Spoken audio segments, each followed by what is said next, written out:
aces. Kings, obviously it depends on the action, but, Kings usually not folding pre-flop either. Just for the record, I'm never folding aces pre-flop at the main event. Never once. I don't care if it's hand one. Kings, only if I know I'm up against aces. I'm never folding either. Chris Moneymaker says, Yeah, that's it. anyone who... I didn't listen to the video. They just looked. Well, that's the World Series of Poker. Where the best players are. Yes, I'm playing in the mirror. How would you know if somebody... Well, the last guy said, Kings only if I knew someone had better. How would you know if someone had better? Yeah, maybe he's reading them. Maybe the guy was playing tight for a while, and I'm all in. And, some guys are good at reading people. I guess. I don't know how you just look at somebody and know that he's got two aces. So I apologize because I think I was under the impression based on the text that they found the guy who folded aces pre-flop. Right. Nobody was sending it in. Nobody was sending it in to defend me. That was... Well, no, it was the Holly Hills Hustler who said previously that your statement was the most asinine statement ever said on the show. No one is folding pocket aces. And then, moments later, he sent in a screenshot. He said, I'm not going to watch this video, but apparently it happened according to this title. No, it was talking to people that would never happen. There is a video of somebody like Poker After Dark folding ace in pre-flop, but the backstory was it was just this regular Joe Schmo. Just won a huge pot against Phil Hellmuth and had like 150 grand. I think his wife had cancer as well, so he wasn't going to play another hand. Yeah. That was like the backstory of that. But I haven't seen that one from 2022. That's a cash game situation. Yeah. You can quit at any time, though, right? At any time during the game, you can get up and walk away with your winnings? Cash game, yeah. In a cash game, yes. Tournament, the chips have no value. Why didn't he just leave before he even got the aces? Because he's hanging out with a bunch of pros, and I'm sure on TV there is a protocol of when you can probably cash out in those cash games. Yeah. Guys, one time I turned down two sexy co-eds coming back to my place for an MFF. They wanted me, and I was the favorite to take them home, but there were a couple of other guys at the bar, so I folded. That's from It's Kathy. Oh. Yeah, well, there are some parallels. Yeah, that was great. No casino in St. Louis plays 2-4, no limit. Thanks. That's from the Total Package, and he's sending in screenshots of the games. Well, thanks. Okay, now you're casinos as well. The production staff on this show is amazingly bad. That's from Harrison's brother Master. He is in particular upset. Why? They sent in a video and we just played the audio. And you and Harrison's brother Master have been sideways for a long time. Just look at his name, Yeah. Stupid ass name. Yeah. Is it possible the video went longer and they did find somebody who folded on aces? Well, I saw it on TV, so obviously somebody has folded. But they didn't talk to everybody at the tournament. They probably talked to these people you've heard of before. Well, that video that was sent was from the 2022 main event, so this year. So this video is like a week or two old, maybe. Oh. Maybe. Well, fresh. Why would they ask that question? Unless maybe somebody did. So they're asking these seasoned veterans who all said never. So there had to be a reason why they asked these guys, would you ever fold pocket aces, kings, pre-flop? Maybe that led to the investigation. Mr. Licks has issued a statement. Mr. Licks is very active on the phone lines lately. Iggy, your ability to spin every segment into an hour about you is impressive. Today it's going to be the poker thing again. Monday it was about Cindy, which you could have ended in about 30 seconds with proof, but then you let it drag on the entire show because you love the attention. It's truly impressive. That's from Mr. Licks. I have to defend Iggy here. The Cindy thing was me reading an email, and with this, somebody brought up Iggy and the pocket aces this morning. Doug, again, we were prepared to talk Packy. Sure we were. That was going to be the first two segments. Yeah, and I don't have to defend myself against Cindy. You could have ended it right there. I don't have nothing to prove to anybody. Maybe Cindy can email in and let him know if I played pocket aces or not, or folded them. She would know. She seems to know everything else I do. Yeah. She'd get out of my bushes. Tim, my apologies for that video. I should have pre-checked the video. I just saw the title. That's from the Holly Hills Hustler. Oh. Doug, there's some accountability. Okay. Even though you don't have to apologize for it. No. Hate textures are the absolute worst. Worse than using a crusty sock when you thought it was clean. I am Team Iggy. That's from Danny Tanner. Thanks, Danny. Okay. I think a lot of people are Team Iggy. They just have fun. Guys, what's worse, folding pocket aces pre-flop or someone saying they need 48 hours before deciding whether or not they'll have anal sex with their girlfriend? Thanks. That's from Rockyos Guma. Doug, should we put that poll up on the app? Both are, I guess. Both are, or plays. You don't have to like them. Jackson, you'd make that play again. Yeah. Iggy, you'd make your play again. My policy. These are two guys who are 48 hours. Men of principle. I'll get back to you. Hold that thought. I need 2 days. I was in the tank for a little bit. I didn't say I need 48 hours to think about my hand, but I was in the tank for a bit. Did you turn over the aces and throw them out there and let the boys know that you I wasn't going to let anybody know. that the kind of mindset you have? That would have been hilarious. This donkey just folded aces. But I think that would have worked because they would never have a clue what you were holding at any time once you fold the aces pre-flop. This guy's nuts. We don't know what to think of him. Yeah, it could have been a very clever meta play. Worked out. I would have got such a boner. I wouldn't have thought about folding. I just would have been instant call. Yeah. Well, you never know. It's what makes the world go around, different strokes for different folks. Hey, it's Jackson for Rosalita's. TMA listeners know that's always a great time to gather at Rosalita's. Why not start off with a happy hour Monday through Friday from 3 to 6 p.m.? Enjoy happy hour specials including $3 off of appetizers like the wildly popular carne con cerveza, marinated steak cooked to order and served on a sizzling skillet. The patio is heated and covered, plus Rosalita's offers live music on Thursdays and mariachi every weekend. Check out rosalitascantina.com or visit the downtown or DePere location today. Time to get your fiesta on at Rosalita's. Live from the Michelob Ultra Studios, KPN-TFM HD2, Collinsville, St. Louis. This is TMA All Day. Rise and shine, St. Louis. It's the Ryan Kelly Morning After on KPN-TFM HD2, Collinsville, St. Louis. At the Morning After STL on YouTube and on TMASTL.com with Tim McKernan, Doug Vaughn, Iggy Strode, the Plowboy, and Action Jackson.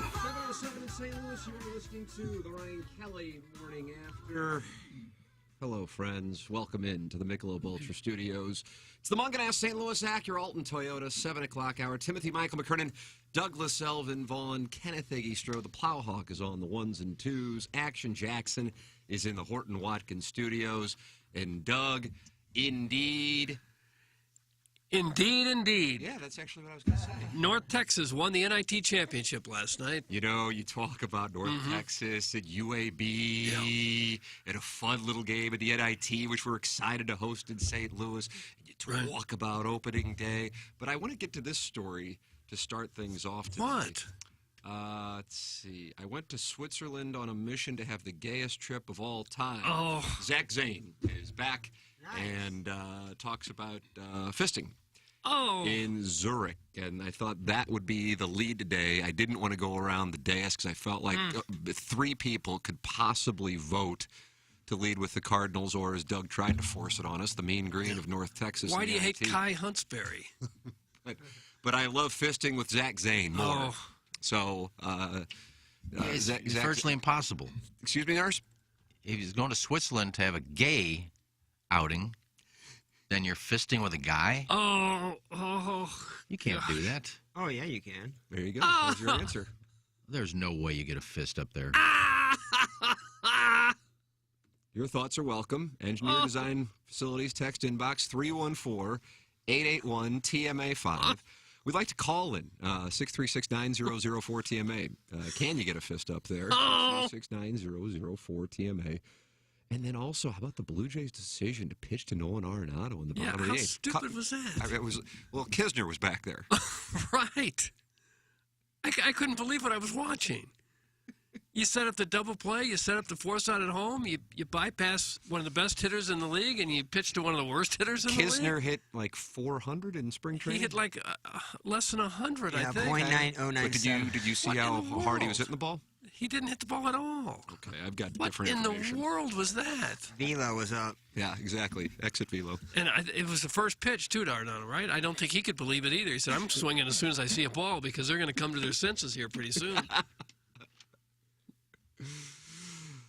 Yeah, I couldn't believe that. I can tell you're trying to get us off this Zach Zane Swiss trip. Trying. Well, didn't Iggy have the final word on it? It's not possible. Okay, next story. Well, according to Tim, it is. Or according to Plowsy, it is. How would you know? I don't know. I just wouldn't think it would be possible to get a fist up there. You think maybe they figured Why would you want to? even if Arenado drives in the winning or the Just for the record, it's Arenado. Jackson and I have been taken to task by our Really? friends in the text inbox. But down he the says hallway. Arenado. Oh, I'd say Arenado even more than It was. I thought exactly what you said. I was probably on the same Zoom call with you, Yeah. and then he was asked, "Is it Arenado or Arenado?" And I could have sworn he said Arenado, and I go, He "Oh." said. But then we've played the audio back, and he did say Arenado. He did? Yes, I thought the exact same thing you thought. mispronounced his own name. That could be the case. Well, he gets to make the call, I think. Either way, the Blue Jays probably figured, even if they take the lead, we'll take the lead back in our ninth inning. So it doesn't I matter. don't think that's what they were thinking. They weren't thinking much of anything. It was one of the worst managerial decisions you could possibly make. It didn't burn them in the end, I guess, but good Lord. How could you come to that conclusion? Yeah, let's pitch to Let's not pitch to Kisner. Let's pitch to Arenado at second and third. No reason at all to load the bases for a much weaker hitter. Oh, well. It sounds like you're a little upset about what took place yesterday at Busch Stadium. What is the headline, Doug? If you were writing the headline, what is the headline? Well, for me, the most important thing is you may have lost Contreras for a while. That is a problem. What in the heck happened? Well, he got hit by a 103-mile-an-hour pitch in his knee. Yeah. And they are going to have further testing was going to be done last night and perhaps early this morning as well. But, yeah, that could be a real situation. It's really the only spot, theoretically. I mean, don't get me wrong. You lose Goldschmidt, you lose Arenado. There is a precipitous drop-off. But they actually have, theoretically, again, surplus for the outfield and the infield, theoretically. But there is a monster drop-off from Contreras to Kisner. And we had a little peek at that after Arenado got that double. And they bring Kisner up hitting in the fifth spot because that's where Contreras was. So runner at second. And they go, why don't you just try and bunt him on over? And he was successful doing that. He wasn't. Okay, No, I had a he different popped feed. That's a stupid bunt play, too. What are you thinking there? He's not going to hit into a double play at that point. It's a very difficult base running play for the guy at second. Go ahead and let him swing. Bunting a guy from second to third is hard. Watch this. Bye, baby bunting. Daddy's gone a hunting. Yeah. That should have been the crowd chant at the time. Like defense, doggies, Yeah. defense, doggies, defense. I think I brought it up a doggies, week ago. I said, what happens to the Cardinals if Contreras takes a foul ball off the thumb in the first game and you lose him and you got Kisner and really nobody to back up? It happened. It wasn't the foul tip, but he's hurt Way to now. go, Doug. Way to call that out. Nostradamus. That's clearly their weakness was the backup catching spot. Oh, without a doubt. And we had our ace on the mound. Well, we did, but he had a rough Plowsy and I go. both said that he's not an ace. He's not. And one I'm game, sorry, one but- game Sometimes he doesn't. One game doesn't prove anything. It's a bunch of But blue pits. He's not an ace. Bunch of broken bat blue pits. Let me ask you. 'Cause I didn't see the game. Why didn't you watch the game? What were you watching? I don't have Bailey's. I didn't see the game. If it had been on ESPN, I'd have watched it. Jackson, did you see the game? Yes. But I watched the highlights. What in the world? And I kept track of the box score. I want it on the record that I had images sent to me yesterday from the Hubbard party showing me that Rick was out. Oh, he was. Rick. Out in the I forgot or- that was his. Oh man. Yeah, when Jackson gets a little nip of a daiquiri, Rick see. comes out. I was going to go, then I figured out. Well, how did you know Rick was out then? I saw pictures. Oh, you got the same pictures. Jesse was posting pictures. I saw some. Well, it was just me smiling. Oh, How does that mean Rick is out? I got different pictures, Jackson. But I figured Rick smile. it's going to be $30 parking. You have to park a mile away. It was $50 to park right No across the street. way. 50. Across the street, where that like The Like the garage? stadium garages were 50, and a couple lots down were 40. I wonder what the Tums lot was. 50. Typically, I drove around and said, I'm not paying $50 or $40. I didn't have tickets. I was just going to the Hubbard party at Ballpark Village. So I drove around and got frustrated. And then I found the City Hall lot just east of Enterprise Center. You know that lot? Yeah. If you're going to a Blues game, just east, $2 an hour. How do you do? $2 an hour, 25 maximum all day. So I was there for 2.5 hours. My bill was $4 to pay. Look at that. Look at that. that's Further genius. proof I of the almost city paid of St. Louis understanding how to maximize a budget, and that, Doug, proves it right there. Did you Thank take you. Did you take an Uber from your car to the? No, it was Ballpark only Village? 5 blocks as opposed to walking And 2 it or was 3. beautiful too. So like that. Enterprise says they're only 5. I thought it was a little longer than that. That's about all it was. Good for you, Doug. I walked away like Vince McMahon doing the $1 Million Walk. Look at me. I didn't pay $40 to park. I was wish ready you'd to have pay called me 40. and said, Iggy, I found a place for $2. Then you could have an hour." gone to the party. I'd have went down. It was just the money that I wasn't going to pay $50-$40 to park. I didn't realize it was going to be 50. 50. It was 40 last year. Next year it'll be 60. I mean, in New York, it's I like think it was. 200. I remember paying 40 last Yeah, it was year. 40. I was stunned to see it. But it's if people are paying it. Yeah, supply and demand. There I don't you know go. why they don't charge that every night. Where else are you going to go? They do. No, they don't. It comes down a little after opening Not day. much, though. When I would go, Oh, I was, 25 or 30 a minute, easy every Yeah, time I go it'll to still a be that. stadium. It'll still be that, I'm sure. Well, that's because the place where Joe used to work across the street, Ballpark Village. Well, he did used to The work commissioner takes. there. I would see him out there at the gate. So I'm not lying or making fun of him. I just see him. But when they close that, you can charge whatever you want. And when I go to the game, I go early so I can park in the media parking there by where the Bowling Hall of Fame used to be. They still have media park there.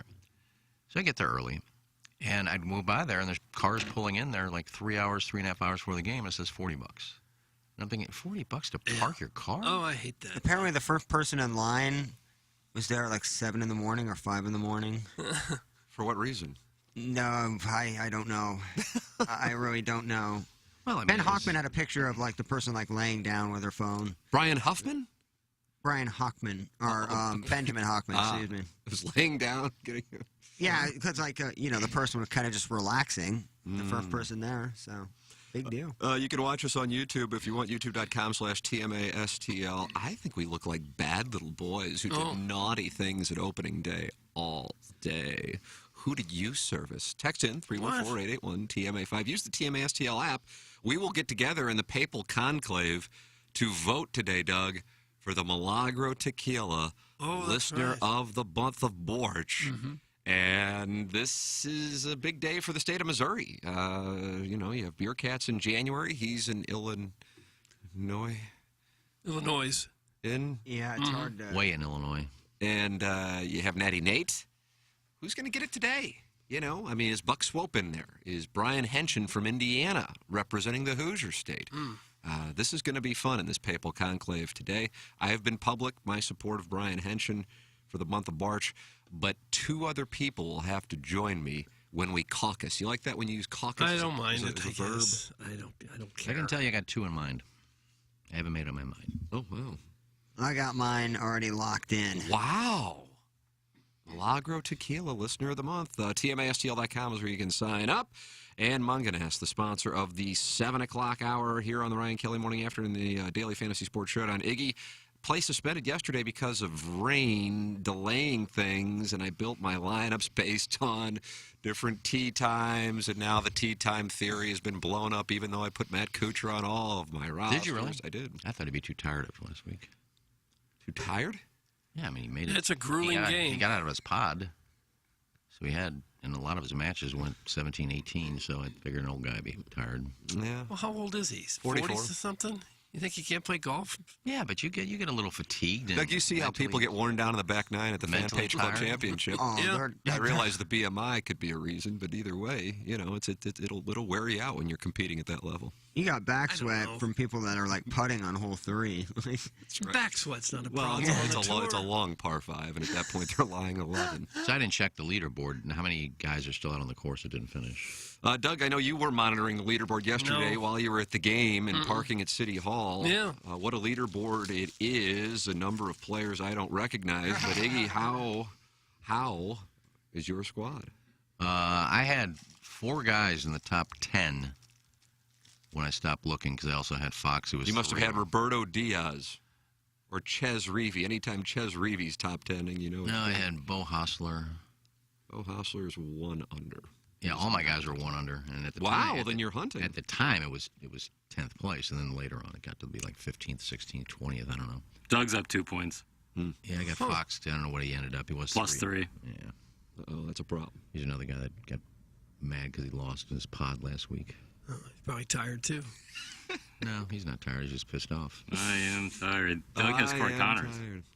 Corey Connors. Nice. One of the best ball strikers. Doug, his tempo on his swing. I don't know about his tempo. I just blindly pulled his name out of a box. Is he Such doing a well? good pick. Yeah, he's 3 under. He's played well there before.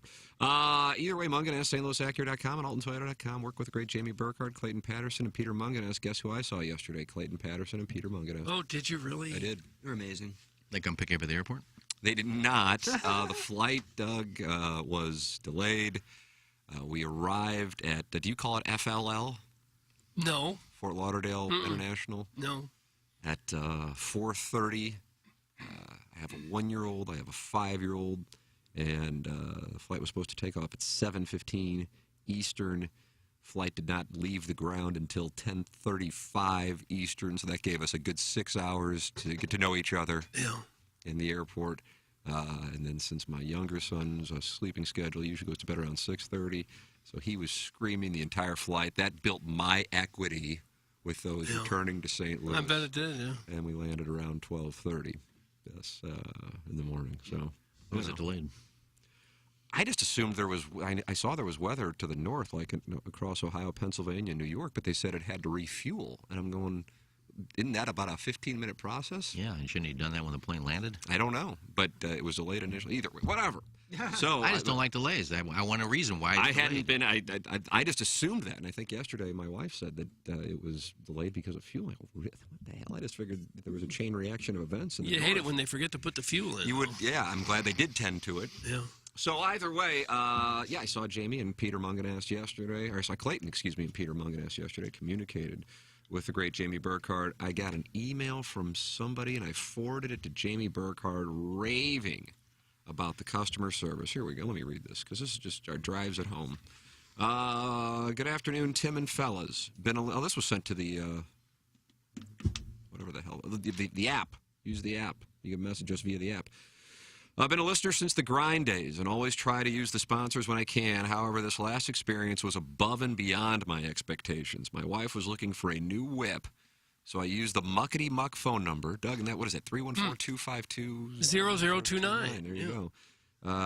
And texted St. Louis Acura. I received a message back in 3 minutes. 3 minutes! From Clayton Patterson, which included his personal cell number.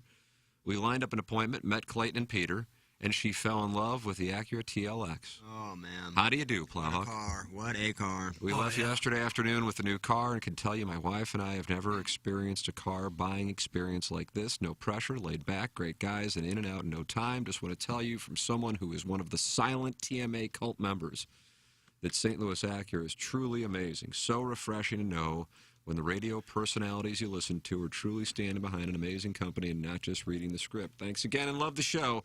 That's from Brad R. Brad R. Brad Robinson. Sponsor. What a great message. Yeah, and I just forward those things to our clients because I get them a bunch. It's not just with St. Louis Acura and Alton Toyota, but they certainly get a lot of them. Work with them, stlouisacura.com, altontoyota.com, and if you want to text or call that muckety muck number, it's 314-252-00. What is it, 29? 0029, absolutely. Yeah, work with the muckety mucks. And get your Ryan Kelly with a surprising piece of information that 30-year fixed in the fives now. How do you do?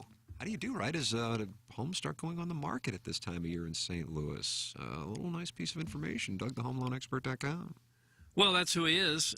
It's a great time to buy a house now. You know, the houses are starting to hit the market, as you said. Interest rates are coming down. A lot of the prices of the houses have come down because the interest rates have been so high. So if you're thinking of buying a home, the process not as complicated as you might think. With the Home Loan Expert, he'll make it easy. They make the pre-approval process so very easy. Get pre-approved today, the day you call in, and they'll also provide a lower rate with that famous 10-day closing guarantee. Maybe you're not in the market to buy a house, but you need some extra cash, maybe to pay off those credit card bills. The average credit card interest right now is over 24%. It's the highest it's been in over 30 years. With inflation, people are carrying more debt than ever. Put your equity to work for you with a simple cash out or refinance. The average home loan expert receives more than $54,000 cash out on the refinance.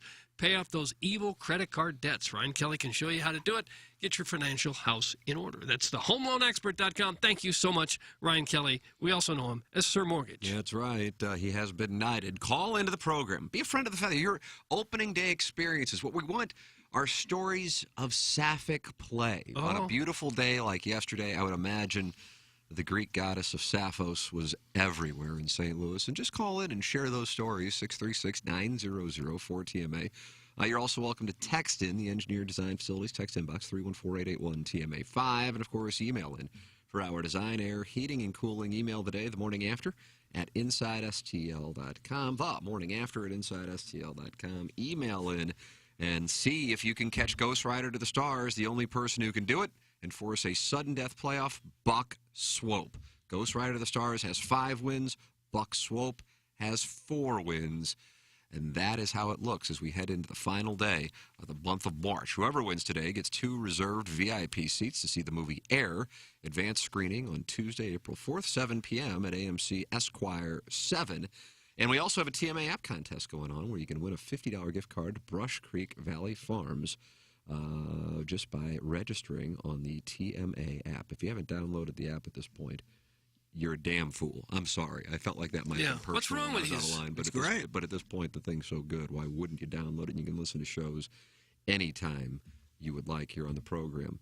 Talk about irony. Boots hates delays. Working on this show is just a delay in his life. What with all the masturbation, menthol, ciggies, ditch carp to be cooked, and Spanish-spoken telenovelas that he cannot understand to be watched. Thanks. That's from the 314. I wanted to rewatch it because a new season. Senior Cialis. Yeah. He came back from the dead. There's a new season out. Huh. So I wanted to go back to the final season and recap it all. It's on Hulu now. There's no subtitles. No. I don't know. It says subtitles on, off. I keep clicking. It just stays off. I can't watch it. There's no subtitles. You sure you got the right button on your remote? Yeah, maybe you're missing a button. No, it goes up and it says options. It says language. I don't have audio. I wish it would have American audio where they dub in the American stuff. But it just says English. Yeah, English. It says subtitles. You know, technology and stuff. It says subtitles off. Mm-hmm. So I go up and highlight. I click it, and it disappears. Go back again. It's still on off. It won't go to on. Huh. So I can't watch it. I can't. No. I don't know Spanish. Who cares? Well, he brought up Senior Cialis in the text. So Sure I'm responding to it because I wanted to watch it, but now I can't understand it. Guys, the best part of opening day is watching the obeses. Wow, they've moved up. The obeses on the fan page take a 0.5% sample size and extrapolate it immediately to be the end of the season. Mm-hmm. It's really strange to watch so much emotion from grown adults on Facebook. Sad fats, be sad. That's from the Bennetville Bear. Bennetville. I told y'all, 82 wins. Yeah, there's a lot of people ready to draw massive conclusions over what they saw for the first game. Well, this is going to be what every game is like all year. The only, I guess the portion of the reaction that's fair is the one we talked about earlier. If Contreras is out 2 months, this season it's an uphill climb immediately with a guy hitting .97 in spring. Well, I imagine. And he was your 5-hole hitter, and now you got to. Don't say 5 holes. You got to completely. Well, you didn't like that 2 at the only guy. I don't with like the 2 hole hole either. No. Well, if he's out for a period of time, they'll go find somebody. Yeah, they would. Isn't Ivan Herrera their minor league catcher that is number 1? Both be really good. He'd probably be the guy. Oh, you having a treat, bro? I just finished an oatmeal pie. They got them on sale. They're $1. Oatmeal pie. Yeah. Like with the cream in the middle? Mm-hmm. Yeah, those are pretty good. Yeah. Kind of like a moon pie. Trillside is not happy. Fan page statement. Is he speaking on behalf of the fan page? Apparently he is. I used to think the Dogs play-by-play guy on the fan page was the worst. Joey Zanaboni's not on the fan page, right? I don't know. Okay. I guess, yeah, I'm asking the wrong person. Yeah. Or people, for that matter. Mm-hmm. Anybody on the show. I used to think the Dogs play-by-play guy on the fan page was the worst, but it's now the guy who overreacts to the Cardinals pitching staff on day 1. Time for a bleach teeny, simps. Oh. That's from the Trill Cider. Okay. It is a bad rotation, though. Well, it is bad. You can't really sugarcoat it I don't anyway. know that Jack we can say Flaherty it's hasn't been bad. relevant in a year and a half. Steven Matz had 9 starts. Woodford is. We don't know who he is. He may be the best of the bunch. He was very good last year. He's terrific in spring. Yes, in terms of like comparing. Montgomery, he's okay. He's solid, but yeah, overall, not good. Waino comes back, it looks a little better. You know who looks great is Zach Thompson. Man, is he nasty. I like him. Yeah, he's one of the few that looked good yesterday. Yeah. And he's looked good I thought for you didn't a watch while. the game. I looked at stats. I mean, he won an inning and a third and gave up nothing. He's the only one that did that. I'm with Iggy. Well, what's his big pitch? He's got a hell of a slider. You just made that up. I'm telling you what I looked at Brendan Donovan's stats, and I like him. Didn't want the game. Yeah.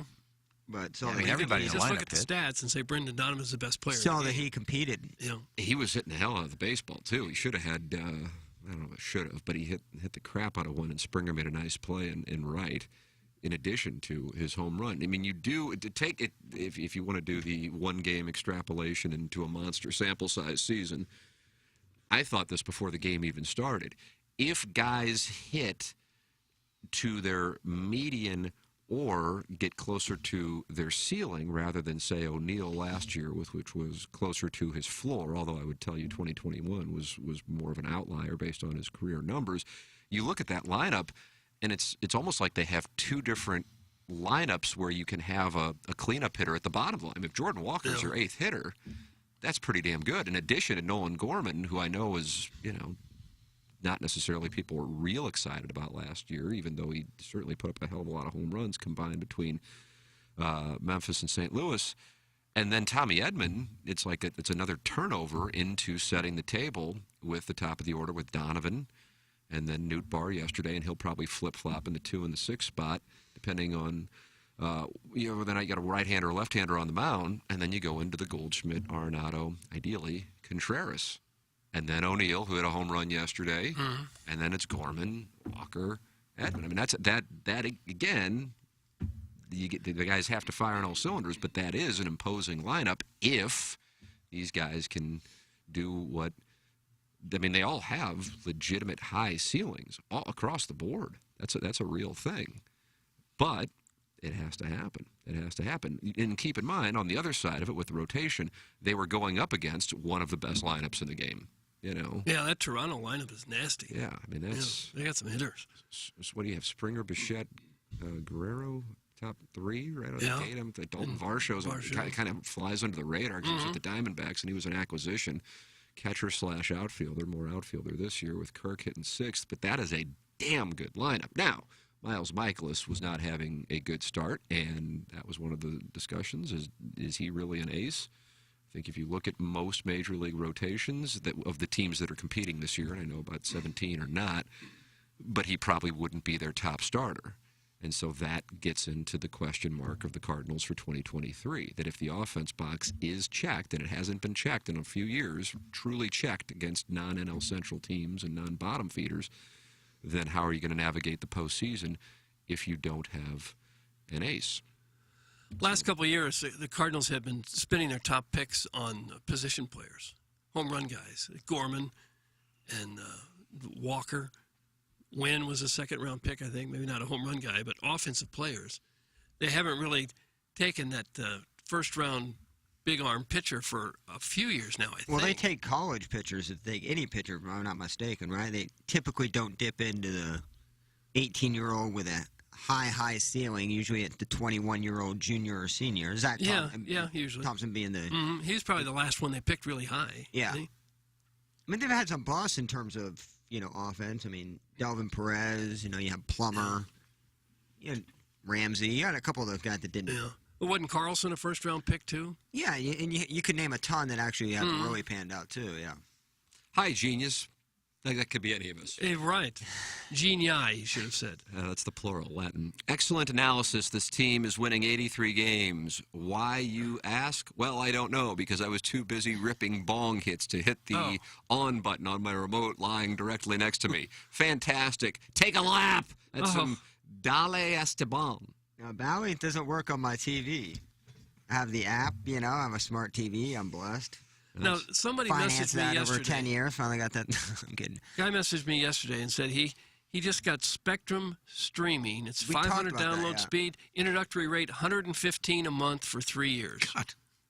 Just 115 a month, and you can see everything on Spectrum for 3 years. $115 a month. I have Spectrum high-speed internet, and then I've gotten Spectrum solely to watch the Cardinals and Blues while I keep YouTube TV. Although as much as I like YouTube TV and the interface, I'm kind of like, how often am I watching live television? I am for sports, but I can just do that on Spectrum. So I might be moving on from YouTube TV as much as I hate to do that. And then I was watching a bunch of other baseball games yesterday. Bet 'em. Doug hit a parlay. What do you think I parlayed? What would you like to guess? 3-game parlay, not Cardinals related. We're talking baseball? We're talking baseball. Baseball in St. Louis. The man, the man, the man. I got to pick the teams? Yes. Hit my 3-game parlay. One was a money line underdog. One was giving up a run and a half. And one was just straight up. Pick Tim's parlay, and then you get to fist Tim's hole. Oh. Yankees -1.5. That's a Yankees. They weren't -1.5, though. That wasn't the -1. I just money lined them. Okay. No sweat there. How about Mets and Marlins? No, that would have been a good play. I don't know if they covered because Garrett Cooper had a 2-run home run off of Max Scherzer yesterday. I don't know if they wound up covering that. The 1.5. Baltimore underdog? Yes. Look at Ken Strode. I'm just thinking because I saw the scores yesterday, so I'm trying to. Corey Kluber is such a wide delta guy that I saw him as the opening day starter for the Red Sox. I'm like, oh, geez, I ain't going to go on. I don't think the Orioles. And the Orioles might be legit this year. I like that team. Yeah, they were pretty good last year. I like that team. They just got names that if you don't really follow the game, you wouldn't know. Was it Ali Rutschman? Their catcher was Adley. Yeah, he had 5. He was 5 for 5. His first opening day swing. I kind of like that. Not at bat. First swing. Whose fantasy team is he on? I do not know. Judge hit a home run his first at bat, too. Doug's whooping my tail, but I have 5 more offensive players today than you. So try to get back. What's the name of your squad, Plow? Foreskin Stew. Foreskin Stew, yeah. Mm-hmm. Nice. Bleeding anuses have been retired. I may change it when I face Prod Joe, though. And the other one, Doug, taking the Braves -1.5 against Patrick Corbin and the Nationals. Nothing says this is going to be a great year with like Patrick Corbin being your opening day starter. Mm-hmm. So that hit. Cardinals are down 9-8 in the bottom of the 8th, and this is before I knew the Blue Jays were going to pitch to Nolan Arenado with the base open. But going into the bottom of the 8th, the Cardinals were like +170. So I took the winnings from the early games, and I go, I'm going to put half a unit on the Cardinals. And sure enough, and then I'm peacocking around. And I can tell Anna Marie's like, oh, this is so hot. He's so hot. He's so in the zone. Exactly, so in the zone. I'm going to have a big day.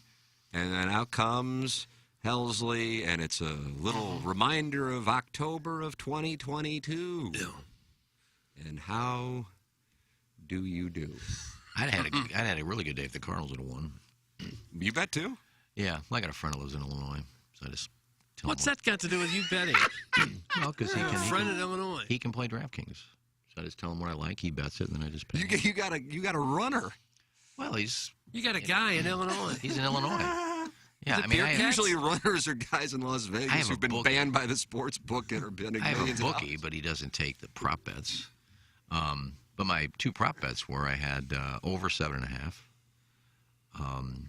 Just for the hell of it. On the Cardinal game? Yeah. I did live bet the Cardinal over/under at 11 when it was 3-0 in the first. I'm going. They're going to hit on Manoah, and the Cardinal and Michael isn't going to be there long, and they're going to that Blue Jay line. So I thought that was kind of in the category of free money. I wish I would have bet more on it. Yeah, I bet 50 there, and then he's done it 3 years in a row. So I said O'Neill plus 600. He's Mr. Opening Day. You bet him to hit home run? Yeah, so I just bet $10 on it. Oh, that's a nice little hit, $60. Going 60, but then I had the 100 on the Cardinals to win -120. Oh, you lost it all.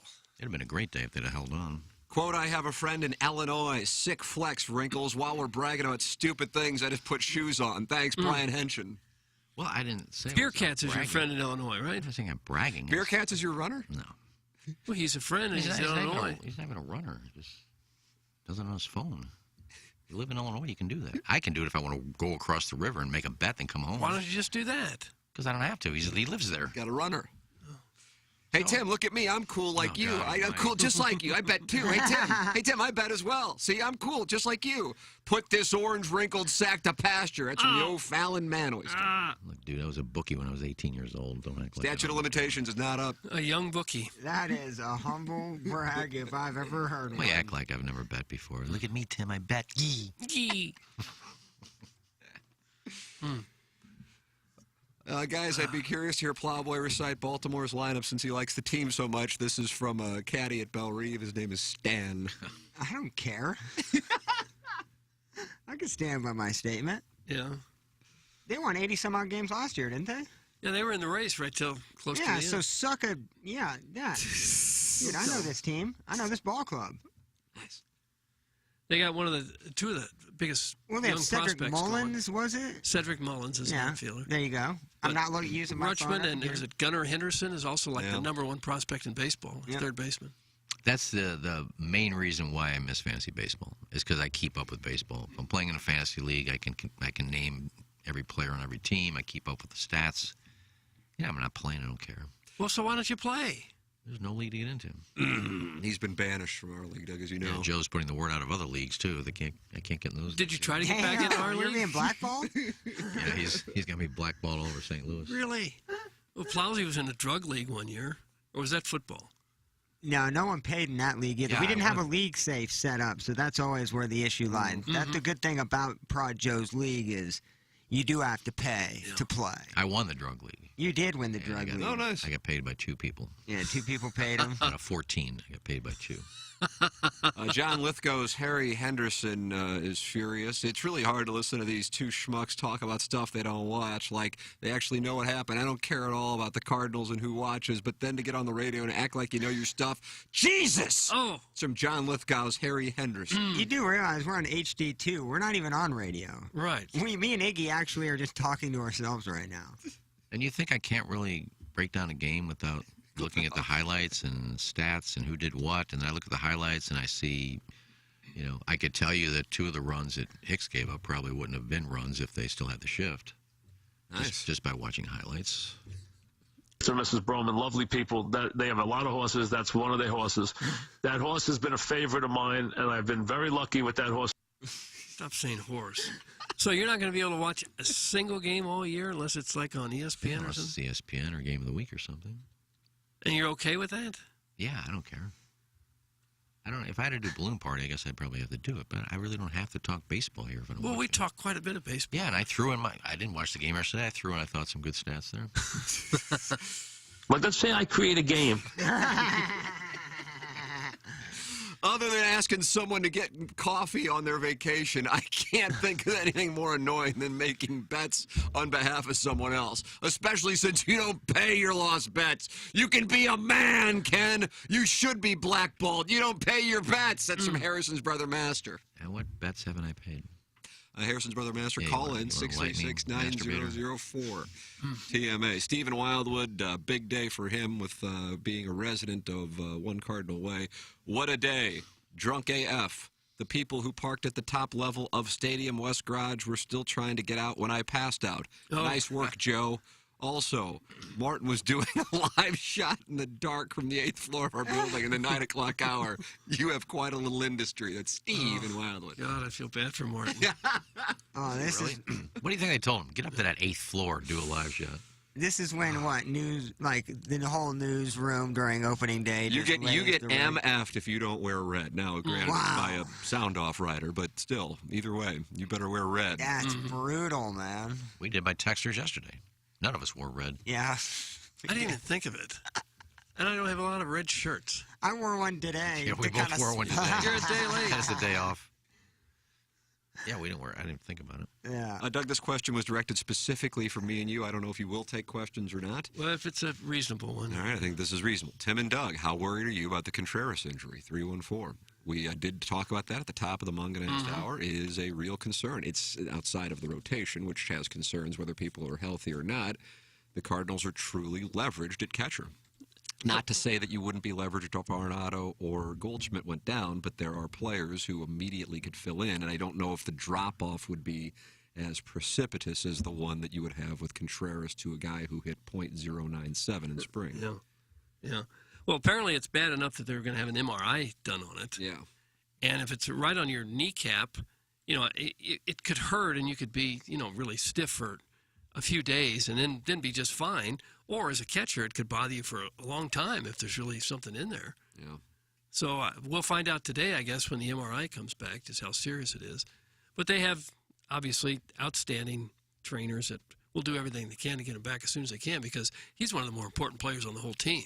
Nolan Arenado said he heard from third base a loud pop when that ball hit Contreras' right knee. Yeah. Well, it did hit the shin guard.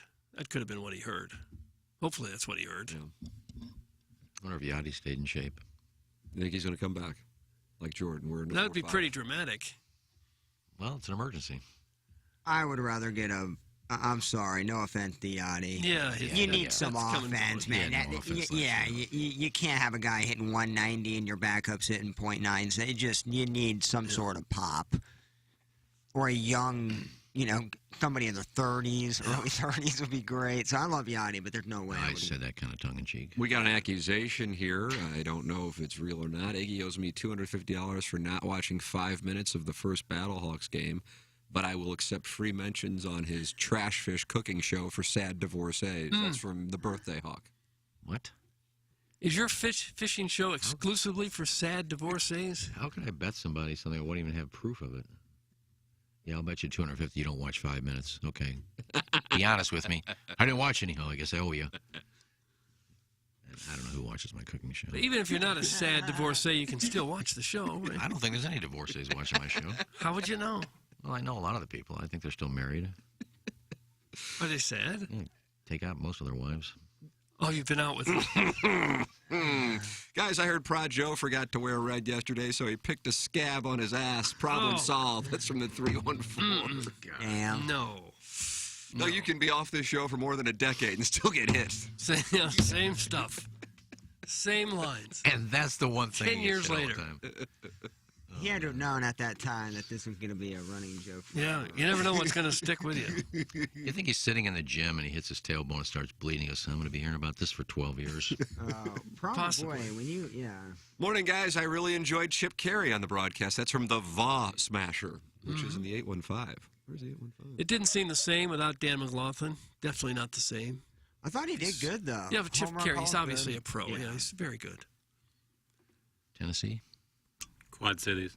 Oh, yeah. Thanks to the day there, Stephen Wildwood. I guess Stephen Wildwood really liked Chip Carey. I thought Stephen Wildwood was at the game. Maybe he had people over and was having a pony. Does he use the same tagline as Danny Mac did? What? Track, wall, gone. Isn't that what Danny Mac used to do? I don't know that he did that every home run. I don't think so. I listened to it. His first home run was track, wall, gone. Yeah, but I don't think that was like Dan's call. I thought he always said it for home. Dan did like at the wall. Like he kind of extended the. Yeah, I thought he did all right. I mean, I've listened to him for a while. For who? I've heard Chip Carey do play-by-play for a long time. I think he's very good. Yeah. Oh, yeah, he's a pro. He's great. I still miss Dan McLaughlin. Well, so do I. He was a fixture. Mm-hmm. How were the Clydesdales? How did everything go in terms of... Right around the warning track. Oh, a lot of tears. Yeah. You were emotional watching the Clydesdales go Well, I saw people saying, they brought me to tears. Oh, yeah. The Clydesdales, the horses were mad people emotional? People were crying. There's a horse. Oh, my God. Adam brought me to tears. Literally, though. The Hall of Famers brought me to tears.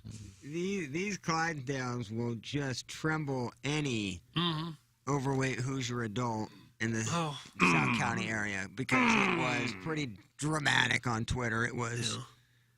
Well, you don't want to see so them you discontinue follow that, what you call overweight Hoosier adults from South County on Twitter, and you saw them tweeting that they were weeping watching the horses? I search things on Twitter. Do you?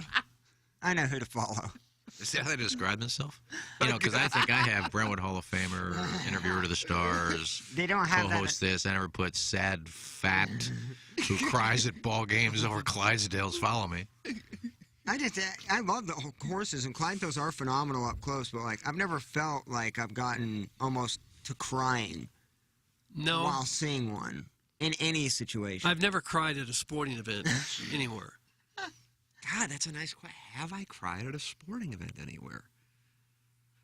Missouri missed a 20-yard field goal to lose to Notre Dame in 1984. I was 7, and I was surrounded by Notre Dame fans at Faurot Field, including my parents, and I wept like a batch. Did you really? Yeah. Is that the 3-0 game? Because of the missed field goals. Yeah.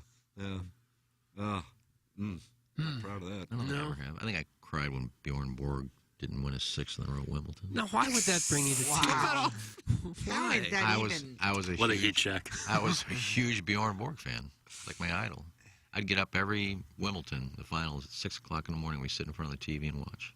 Breakfast at Wimbledon. Yeah, my mom would make us breakfast, and we'd sit there and watch Wimbledon, and he won 5 in a row. Strawberry shortcake. And when he lost, I don't remember if he lost in the finals or the semis, but You cried as an adult. I wept. I don't know how old I was. What has it been, like 81? I've been 20-something. You would have been an adult. Yeah. Well, I wept. You cried when the Blues won the cup, you fanny bandits. That's from Scissor Me Timbers. I didn't. Oh, I didn't. Trust me. No, it was a happy time. Why would you cry? Search emotional on the fan page. First 2 results: Cardinal pregame combo, Battlehawk City SC post, Obeses B. Obeson. That's from the Bennetville Bear. Where is Bennetville? I'm familiar with it. I think it's Bentonville.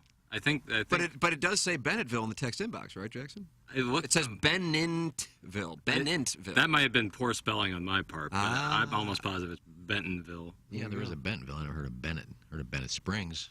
Well, my middle name is Bennett. Is it really? Jackson Bennett Burkett. That's a nice name. Yeah, not bad, right? Yeah, that is a nice name. Each name has 7 letters. Wonderful. It adds up to 21. Was that on purpose? Is that a haiku? No. But then, conversely, I was born on Friday the 13th. 777, but also born on Friday the 13th. I am a walking paradox. Doug, think about it, Led.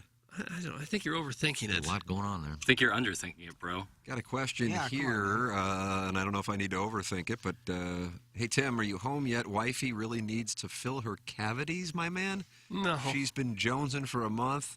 I actually had to have sex with her myself a couple times. Also, Iserman's overtime winner made me cry. Worse than my wife gaping. Recovering alcoholic. Yep. Recovering alcoholic just got himself suspended for those comments. Got himself suspended a period of 2 days' time, and his name, as we speak, is going into the suspension logule. No, it doesn't feel real good, does it? Why you suspended him? He just because of the comments right there. Offering up his wife to Tim. Yeah. And also the Iserman situation. His wife would want me to suspend him.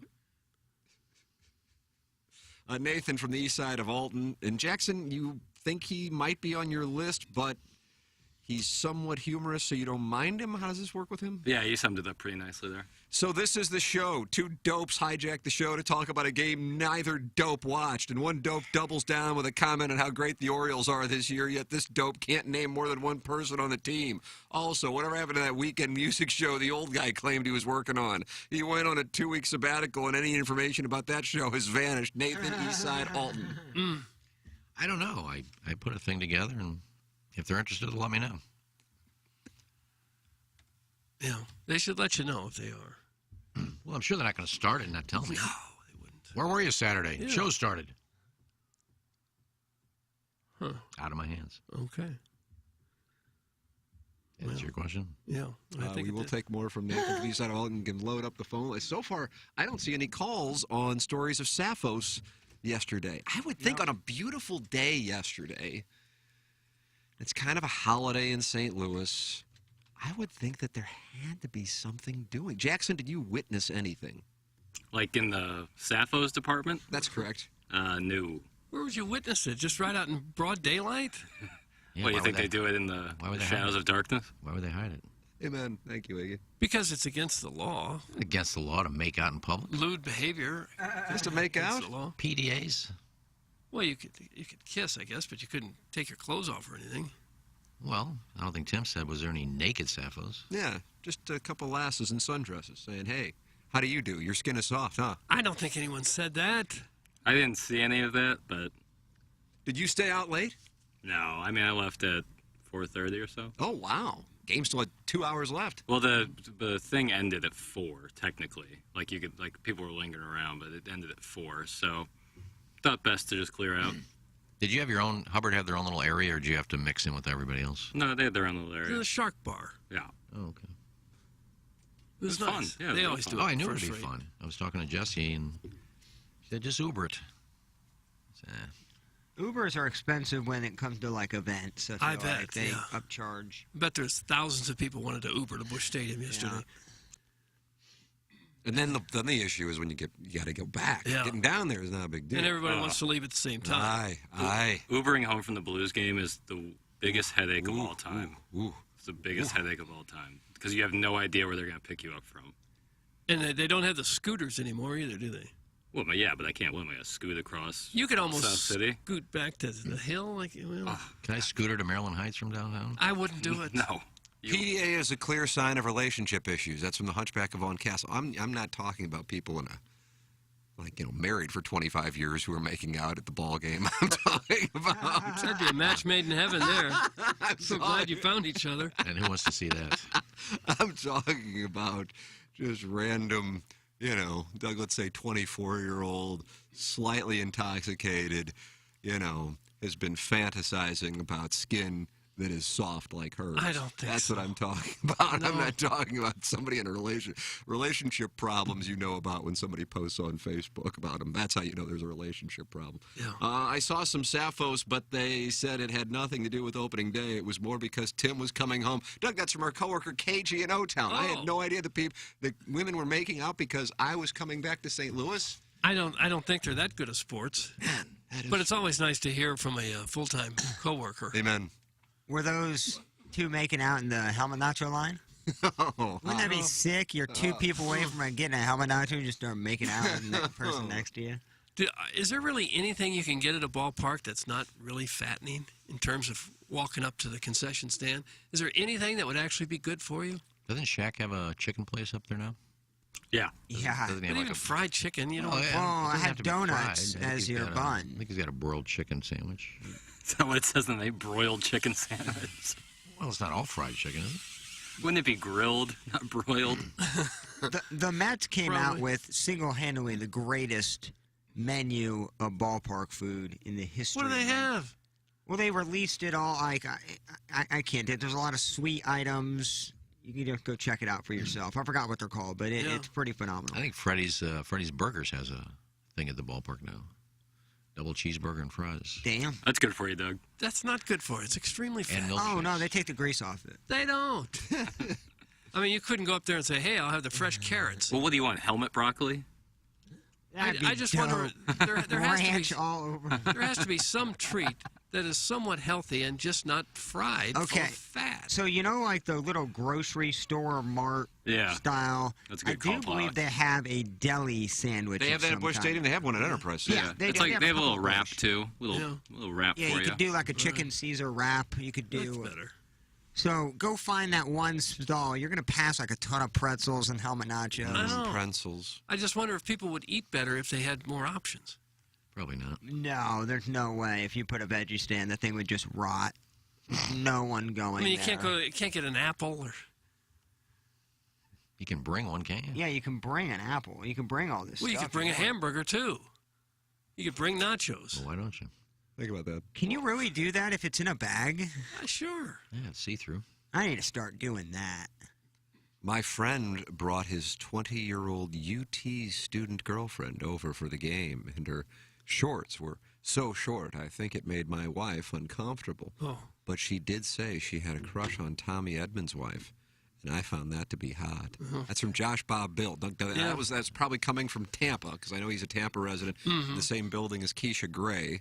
And maybe Greg Vaughn. I don't know. I feel like everybody in Tampa lives in one building. I think they do. It's a small town. And Pat Maroon lives in the same neighborhood as Tom He did, Brady yeah. and I Blaine drove around Gabbert. there's both of them. Strangest damn thing. But either way, that is hot. He's dating a 20-year-old student? Josh Bob Bill. How old is Josh Bob Bill? Didn't he say his son? No, he said my... there's a lot of text coming in here. Hell, I don't know. He made it all up anyway. Also, so it's true, not bogged down. A crush doesn't mean anything. But he made it up. I have a crush on Idris Elba, and guess what? I don't want to bang him. Oh. Would you let him top you? Oh. The price is right. That would have to be a high price because that is absolutely a jackhammer, and I would be destroyed. I would really need physical therapy. Gosh. Josh Bob Bill just said, I am not. Okay. Who is? Who's what? Who's dating the 20-year-old student? My friend brought his 20-year-old UT your student. friend. girlfriend. Friend. Okay. I thought he said I did. Yeah, it sounded like it was a professor bringing one of his students. That's what the text came off as. Hold on a second. We got Sappho's story. Oh. Finally. Sappho's alert. I saw a couple ladies locking tongues yesterday at Busch 3. They had matching calf tattoos and looked a lot like Tom Newton and Mike Gruttadaria. God. From Flip Wilson. Couple of That guy was Rams part of the offensive Rams. linemen. Those guys could block. I'll give them that. That's hot. They're both over 300 pounds. Doug, do you like how he said Bush 3 as a I didn't mind it. because Bush 2 and Bush? And if the other two existed. Yeah, they were up at Sportsman's Park. Open a high point out here in St. Chuck. So good. That comes from Jim. Boy, if I hadn't promised my vote to Brian Henshin, Jim might have just taken my vote. He wants a high point? They're You good. see that text, Jackson? I don't Yeah, know. sure. I'm gonna respond. You got it. You got it, Jim. There's a high point in Kirkwood now. There must be a picture of There is. There is. It's right across from the patron saint of the Peach Fuzz mustache. Well, it's close, yeah. It's at Big Bend and Kirkwood Road. Yeah, High Point is. You guys are probably going to say I made this up, but I was in section 104, and this one college girl was giving it to another college girl with a purple strappy. That's where Joe's came right. They're making these up. Doug, these are stories of Sappho's that I requested. Making them up. Well, there's no way Injun Joe could be in section 104. Why is that? He has no access to those kind of tickets. Yeah, you go up to the 400 level, it's a whole nother. Yeah. You're at another game at that point. It's Well, you can barely see the game that's on the field from up there. the people watching there is. I mean, that's basically, and I'm up there, so it's all Six Flags Diamond members. Those are our people. Kind up of there. feels like Six Flags, Mhm. North. So Six fun. Flags North. That's the new name of the stadium. It'd be more like Northeast. Northeast, East by yeah, Northeast. not north directly. Yeah. Yeah.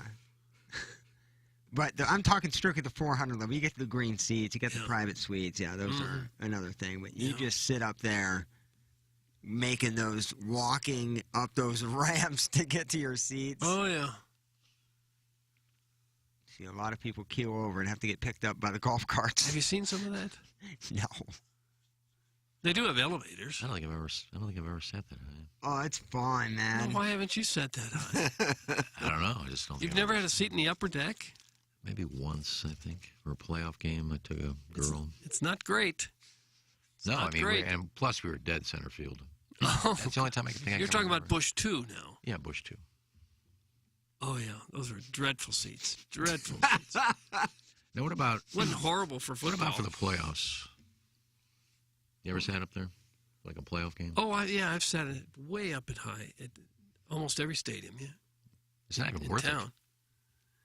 It's difficult. In baseball, what bothers me is that a lot of the seats are limited view. You can't see the outfield. You can't see the wall. Or home run or not, you don't know. Great catch, I don't know. Can't see it.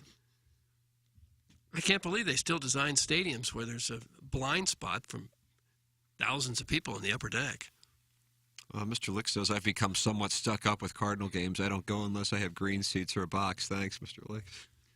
Well, that's the way to go. If you've never sat in the green seats, you need to do that at least once in your life, because It that is. is the way to go. That underground private bathrooms, the free food down there. Food flowing, drinks. Yeah. Oh, it's great. Yeah. I don't have Bally's here in Shaker Heights. We went to a key party instead. Holes were owned. That's from management, DBA. My dreams are bisexual. Viking cheerleader. You can't have a mother if you're not married. HD2 equals no aux. How do you put a hole in that text? There's just a hole in the text. Hey, you see that? That's unbelievable. Doug, you see that hole? How could there possibly be a hole in a text? I don't know. That's what I'm confused by. Now, Doug, this could Guys answer living your in question 2035. from earlier about healthy food. I don't know if she wants her name mentioned, so she texted Do me, it. so I won't do it. There's now a poke stand at the ballpark. You can get poke bowls with ahi tuna or salmon, and they also have miso soup on the It's menu. the most Midwest pronunciation of all these terms. Pokey? Poke. Poke? Okay. All right, so there's some healthy food. Right? Yeah. Doug, you ever get pokey sticks from Gumby's late at night? Hot Fire. No. Fire. Have not. You have to be hammered, though. I mean, I don't know what that is. I never heard of it. I'm not into It's like raw. It's like sushi in a bowl. Yeah, it's like what Tim gets at the club. Yeah, that's really good. You get it at the club. What club? What are we talking about? The club? When's the last time I was at a club? Your club.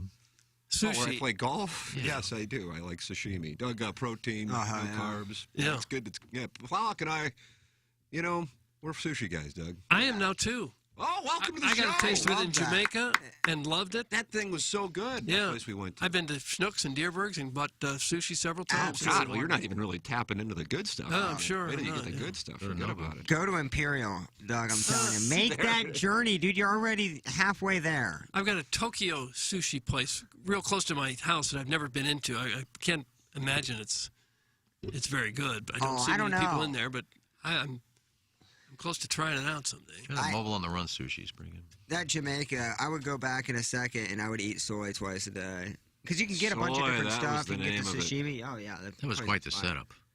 I mean, just rows and rows of it. Oh, Billy. That was a huge, that was our first night, right? That was a huge display. And that's when I was like, I love this place. Tim, I want you to poke me in my poke bowl. Thanks. That's from the Austin Ass Hanky. Ass Hanky. Todd Stottlemyre owns the poke store in Ballpark Village. I saw him there yesterday. That's from Does Steve he? Wildwood. Yeah, I saw that too. The green seats sound like the cruise Doug is about to take. That's from Caller Ellen. Yeah. Oh, the green seats will be nicer than the cruise, I'm sure. If you know Biff, you can get down there. It's Goldfinger's got those seats. Yeah, well, we get them through Biff. Ray King is on the line with a story of Sappho's. Oh, okay. I knew it. I knew it. Good morning, Ray King. Hello, Ray. Yeah, story of Sappho's, but Doug, you spread your cheeks and sit on my face. Pot him down! Oh, no. Pot him down! No, it was a bait and switch. Pot him down! Ray King just I got didn't even himself get my suspended. headphones He didn't even wait around. He just went right to Yeah, it. he must have been busy. And for that reason, he's suspended 3 days' time. And his name just now went in the suspension logule. Now, Jackson, you know, in the old days, if a call would get on like that and just do that, say he would say, "I want to talk baseball," and he'd come on and say that, the producer would get yelled at. How do you let a call like that on? My question is, how do you know? You don't know. If a guy says, "Yeah, I think the Cardinals yesterday should have done this," I'd like to talk about it. Okay, hold on. And yeah, well, spread your cheeks. Pot him down. How do you get on the air? What are you doing back there? How the hell are we supposed to know what he's No, going to you say? couldn't possibly know. Who would yell at you? Yeah, the host and the GM and whoever else was around. Really? The GM would come in and start yelling at you? GM. Whoever thought they were important. Yeah. What's up, Ray? Miss you, boy. That's from Steve in Wildwood. How could you miss that comment? I don't miss him. You know what I miss? What? I don't know. I'm just looking at the sponsor. What's- See if it makes sense. Just Oh, grab one. Andrea's. Oh, I had it. I had it last night. Barbecued last night, as a matter of fact. Ball game on, barbecuing with the boys and my wife. And I said, oh, my God. Andrea's barbecue sauce for the first time in a month. Oh, my. Thank you, Max, for your delicious barbecue sauce. What time are you barbecuing? I started with some bratwurst, and then I made some burgers, too. Made Did both you? of them. Yeah, Didn't you go home fine. late? No. We got home like at midnight the night before. Oh, I thought you got home yesterday. No. Say, I barbecued at midnight before. No. So I poured the Andrea's barbecue sauce on it. And people are starting to get hip to how good this stuff is, Plowhawk. I see it sitting in the Michelob Ultra Studios. Oh, I'm chilling here. Yeah, I used. You're just chilling with it, aren't you? I have a couple back here, but I got a lot at home, man. That's that steak sauce I used last night. And I put it on the burgers when they were on the grill, as a matter of fact. Yep. Yeah, you don't have to like marinate this for 9 hours. No. It's almost like While a it's on the steak grill. sauce, but it marinates as you cook. God, it's Doug so mentioned how great the swordfish was I gave him yesterday. Yeah, it was. I marinated in Andrews. There you sure go. you did, Andreas.com is where you can get it. You can go to Schnucks, you can go to Deerbergs, Andreas.com, support the sponsors, and check out the Steakhouse. They have a Kentucky Derby party coming up on May 6th. That's Andreas. Check it out. Barbecue sauce, steak sauce, and, of course, the Steakhouse Kentucky Derby party coming up on Derby Day. You can register for that and sign up and participate in the fun and games. It's all at Andreas. All right, we will close out our Munganess St. Louis Acura Alton Toyota 7 o'clock hour. This is the Ryan Kelly Morning After from the Michelob Ultra Studios.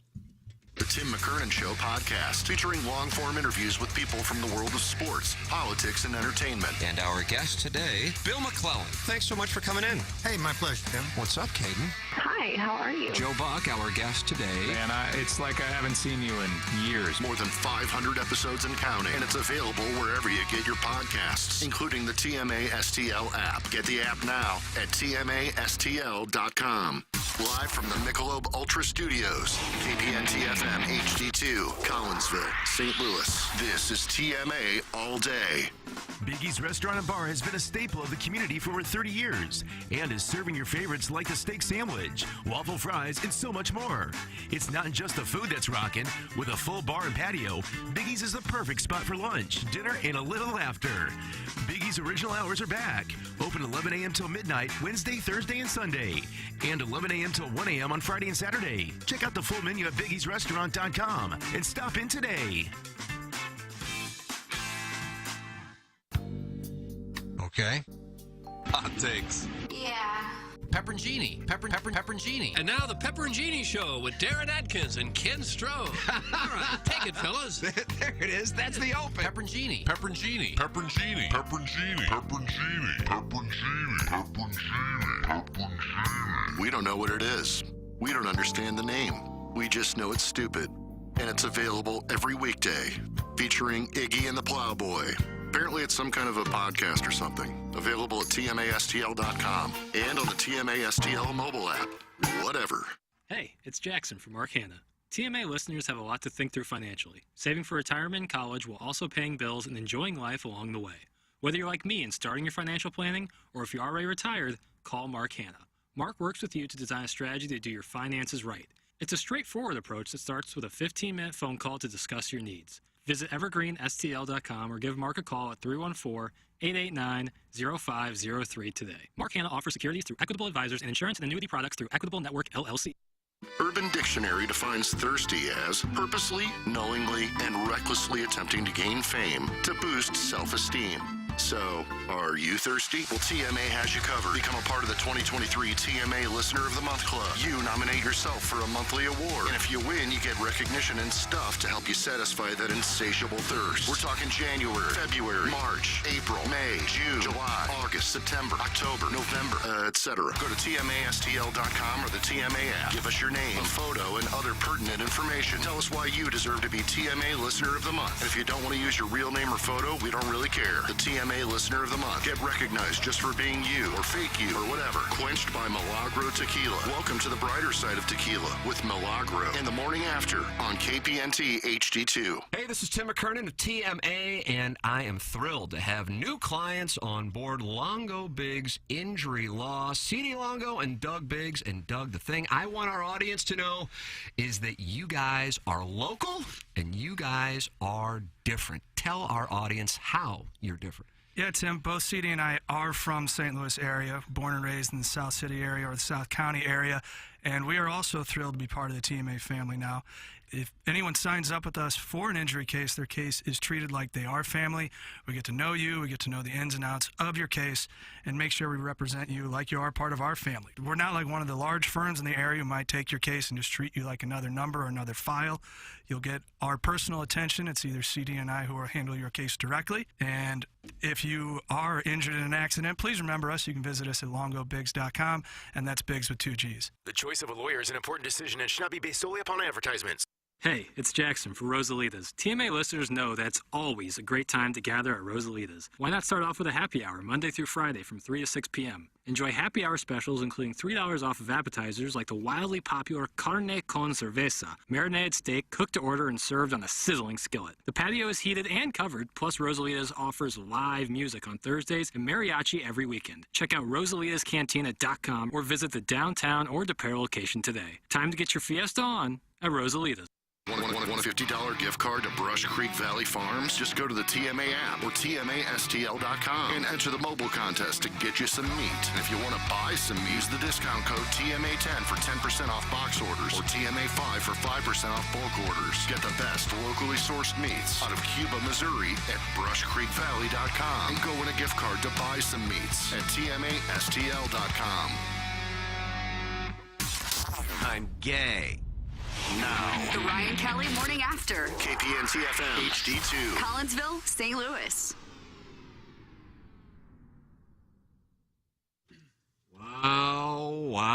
Wow. Doug, this is the jam.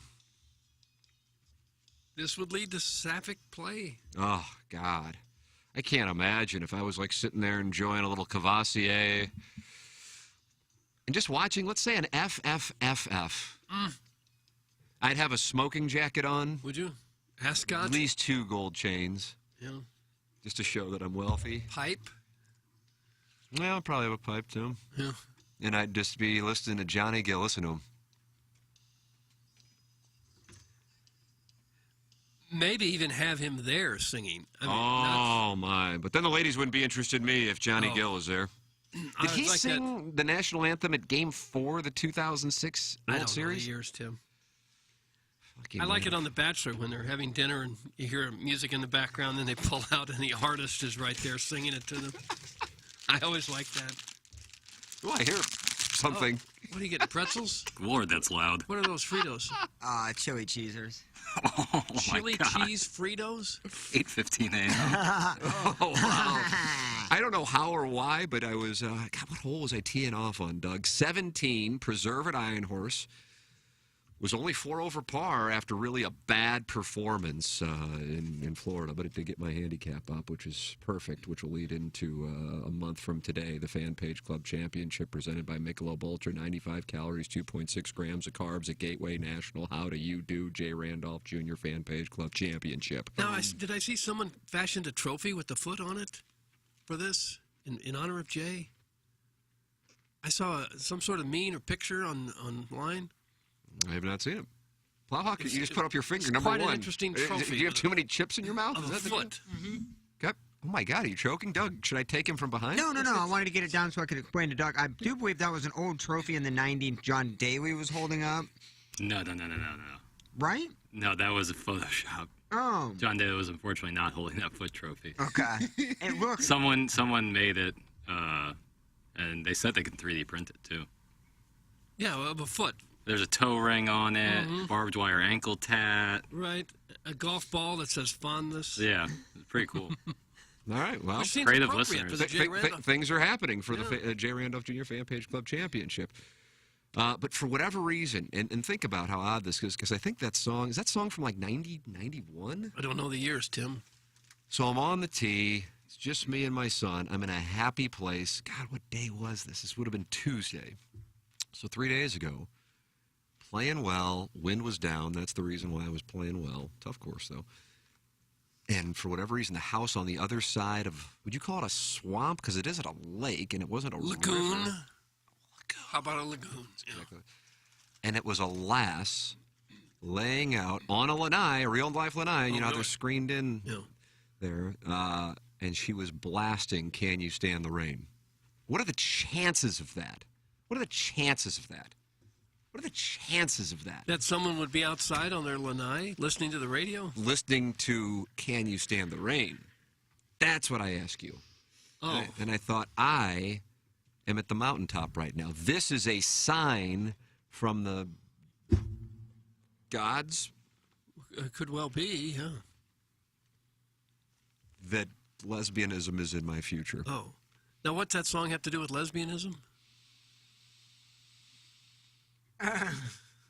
Anything? I don't know. I think Ralph Tresvant is saying to Johnny Gill, storms will come, double entendre, and you might be in the corner of the room watching your significant other engaging in soft skin play. Can you handle it? That's what the song says? That's what I interpret it as. Oh. That's what they taught us in the English department at St. Louis U High. Okay. That's how I You broke that song down, did you? did. Absolutely. Yeah. So the Fan Page Club Championship, brought to you by Michelob Ultra, also the studio sponsor here on the program, is a month from today. It has been renamed the J. Randolph Jr. Fan Page Club Championship. We have 17 people who want 7 spots for the festivities. We have 57 registered. We have 7 spots available. And, Doug, here is what we're going to do right here, right now. Here is the spreadsheet. If anybody wants to witness this, just on the off chance somebody thinks we would rig this.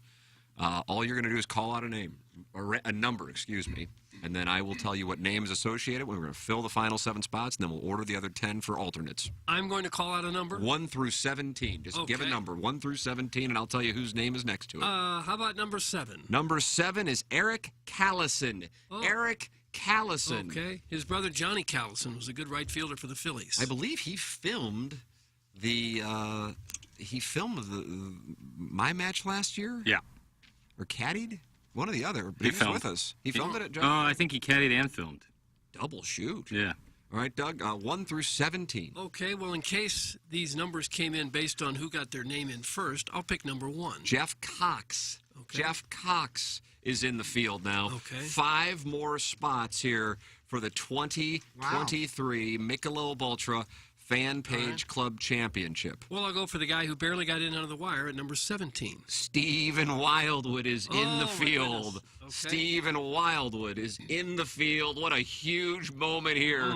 Stephen Wildwood is in the field. Okay.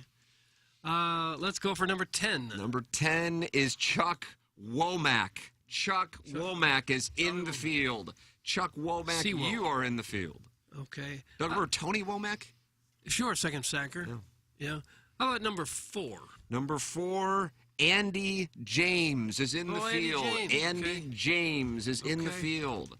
How about 15? I'm sorry, I'm typing the names in the Oh. spreadsheet as we go. 2 more to go. Big moment here. Number 15 is Brian Ladd. Brian Ladd is in the field. Okay. Let's go for number 8. Final one. This is it. 8. Now, if somebody WDs, that'll happen. then there'll be an alternate. Yeah, I agree with you. Number 8, Brad Stein. Let's go. Wow, Jackson, you're a fan. You know Brad Stein? Private Citizen Pete's brother. Oh, there you go. All right. So you need an alternate? Now it's time for our alternates. Number 2, Tim. All right. Can we just keep all 10 of those as alternates? Yeah, but I got to order them. Oh, okay. Let's see. Number 2, Walt Edmonds. He is the first alternate. Jim's son? I believe so. Walt Edmonds. Okay. Alternate 1. All right. Forget the numbers. How about number 9? Number 9, Brian Porter. Brian Number Porter, 9. Portsy. Do you think he's going to get in? He probably will. There's a good chance that these 10 alternates all get in. Oh, really? Well, I'll take 16. All right, then that means you've got Andy McCarty. Okay. Andy McCarty is number 16, 3 and he's alternates. now the 3rd alternate. We're going to go through all that we need. I'll just order it Everybody? out from there. This Okay. is, you get the idea. All Okay. right, there you go. All right. The field is set. Now I got to go in and I'll go through the gins and we'll order them and then we'll do a drawing. And I think we're going to do this thing at Log Cabin. Really? Yeah. Not at Normandy. We're going to do the drawing at Log Cabin. Oh, okay. The golf is at Gateway National. Sean Barnes. Oh, that's right. But Log Cabin would love to host a big party for the walruses. That's correct. The unwashed masses. That's correct. It's brought to you by Michelob Ultra, Friends of the Feather. Muggsy. Maybe everybody's going to wear Muggsy, Jackson. They should, if they want to win. 'Cause those are victory trousers. Those are win and pant. Because what it is, Doug, is it's comfort and style. Both That's of what them. you keep saying, yeah. Both of them intertwine. When you're comfortable, what did Neon Deion Sanders say? Look good, feel good, play good, get paid good. And that's all what Muggsy can do Is that what he for said? you. Because you look great when you're wearing the Muggsy pants or the shorts. Love the shorts. And you also feel great and you look great. And that's all that matters. That's all that matters. They have so many different styles over at Muggsy. Of course, the world-famous jeans that move and groove with you. They give you airflow down below, keep your acorns nice and toasty in the winter, but let them breathe in the summer. It's exactly what you want. But they also have chinos, joggers, sweatshirts, sweaters, flannels, jackets, staples that every guy needs in their closet. Sure they do. So you head to Muggsy.com right now, peruse the website, pick out a couple things you like, throw them in your cart, and then at checkout, you use the promo code TMA, and that gets you 10% off your entire order with free shipping and free returns. Again, promo code TMA at Muggsy.com, 10% off your entire order. Experience life-changing comfort with Muggsy. There you go. Big jobs on big properties demand a big side-by-side, one that's big in power, performance, and comfort. Enter the first ever Honda Pioneer 1000 Deluxe Crew, available now. And that's at St. Charles Motorsports. The Pioneer 1000 Deluxe Crew has loads of power thanks to a 999cc engine and a 6-speed automatic dual-clutch transmission.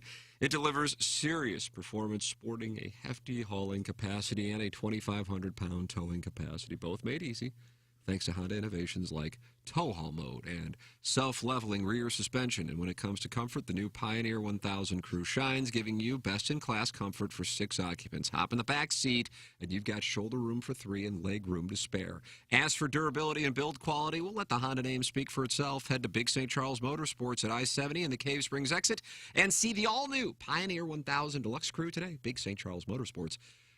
For your safety, read the owner's manual. Wear a helmet and eye protection. Always wear your seatbelt and keep the side nets and doors closed. Honda side-by-sides are for drivers 16 years and older. Call into the program, 636-9004-TMA. Had a fun phone call from Ray King. Telling us a story. That wasn't fun. Of Sappho, 636-9004-TMA. You can text in Engineer Design Facilities, text inbox 314-881-TMA5, and of course email in for our Design Air Heating and Cooling email of the day. Showdown today. Buck Swope needs to win to force a one-game playoff, or otherwise Ghost Rider to the Stars has won the month of March. We will vote in our papal conclave as to who the Milagro Tequila Listener of the Month is. TMASTL.com is where you can apply, and we'll have a vote here coming out, and we'll announce the winner on Monday. Stephen Wildwood is enthused by the fact that he has gotten a spot. He says, I am crying. Also, is there a bracket for people who drink when they play? And I saw some sapphic play yesterday. It was the lesbian scene I masturbated to at 142 on Tube Galore. Didn't need it. Didn't need the info. So he was with his buddies at that point, so like he must have dipped to it's the hot. bathroom. We should have gone up and see him yesterday when we were there at Ballpark Village. Not during this little episode of the day, but just to say hi, just to get a look at his place, his spread. Yesterday, you think he was there? He didn't seem like we were invited. He didn't invite us? I remember he said, I'd love to check out your place. He goes, yeah, any other day. Oh. That was spoken for yesterday. Mr. Licks wants to issue a clarification on his green seats thing. I guess he thought it might have come off as arrogant. He said, for the record, my green seat rule is less about the free food and more about the fact that you do not have to sit next to a 400-pound man from Jefferson County with his knee sweat dripping into your beer while he pounds a bag of peanuts, eating the whole shell each time. Oh. Have you seen that? I've actually seen parts of that example, and it's the peanuts. I've seen dudes eat the shell, man. Have you seen this? They eat the shell of the peanut? Yeah, I'm not kidding. Like, legit would eat the shell. Would it get stuck in your throat?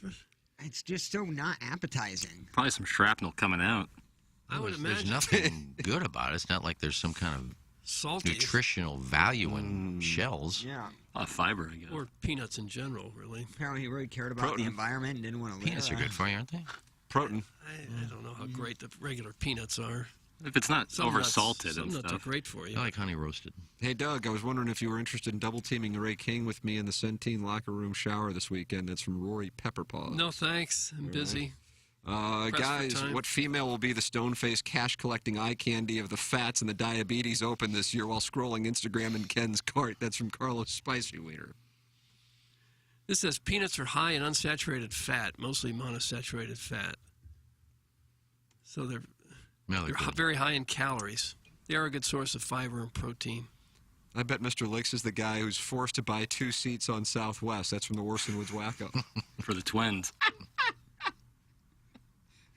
Worson Woods Wacko believes Mr. Licks is morbidly obese. Him and G Unit. G Unit from Big Six. Absolutely. Doug, yesterday, what a stunning development it was as, well, the Canadian national anthem was performed by a violinist. And Abby Stallschmidt. That's correct. And then fans just probably assumed that Abby would be performing the national anthem of these United States of America. But alas, a surprise. Take a listen, friends. Yeah. Oh, say, can you see by the dawn's early light what so proudly we hailed at the twilight's last gleaming, whose broad stripes and bright stars through the pale getting emotional.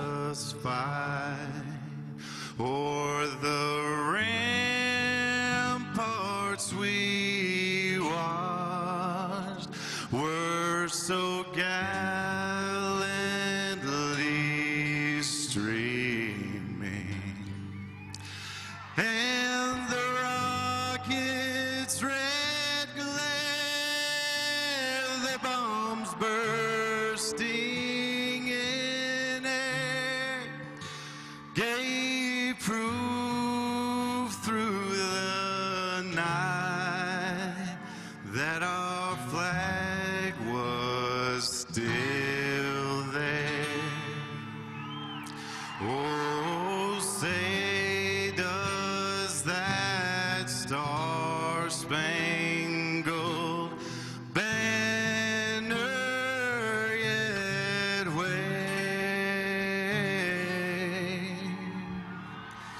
o'er the land of the free and the home of the brave. Doug Adam Wainwright. Surprising not just the fans, but his teammates as well. He's just unbelievable. That was pretty good. Was he playing the guitar? I'm sorry. No, he was not playing. He was singing. There are two guitarists. Wouldn't you like to just be Adam Wainwright? Yeah. Superstar athlete, smart as can be. Smart as a whip. Says the right Hall of thing. Fame broadcaster coming, I believe. Everybody loves him. Beautiful wife, beautiful family. I mean, he's right there with Musial and Ozzie Smith and Kurt Warner for just the greatest people that St. Louis has ever produced. And we obviously can't poo-poo the $150 million in the bank, which is roughly around what he's made in his career. I mean, wouldn't you vote for Adam Wainwright for president if he ran? I mean, it just seems like he's the perfect guy. He's confident in himself without being cocky, nice to everybody, accommodating, pleasant, always seems to be in a good mood, and still competitive. What would have set the fans, I mean, you're talking there were tears, but if Yachty would have just parachuted out from one of the jets. And Pujols, too. And had Skip Schumacher in his pouch like a kangaroo, and they just landed right at home plate. Boy, that would have been splashy, yeah. Especially since he had to be in Miami for the Marlins game. Oh, yeah, I forgot. It just seems like there's nothing Wainwright can't do he's perfect. well. Yeah, he's amazing. Stepdad Gary didn't like it. Little pitchy, Wayne, a little pitchy. Oh, I've heard Make way it better. stop. That's from I shaved my balls for this. I heard him say he went slower than what he planned because he wasn't prepared for getting the sound back, singing, and then half a second later you hear it back from the stadium speakers, so that caused him to slow down. What does this mean? Burying the intro is an interesting idea.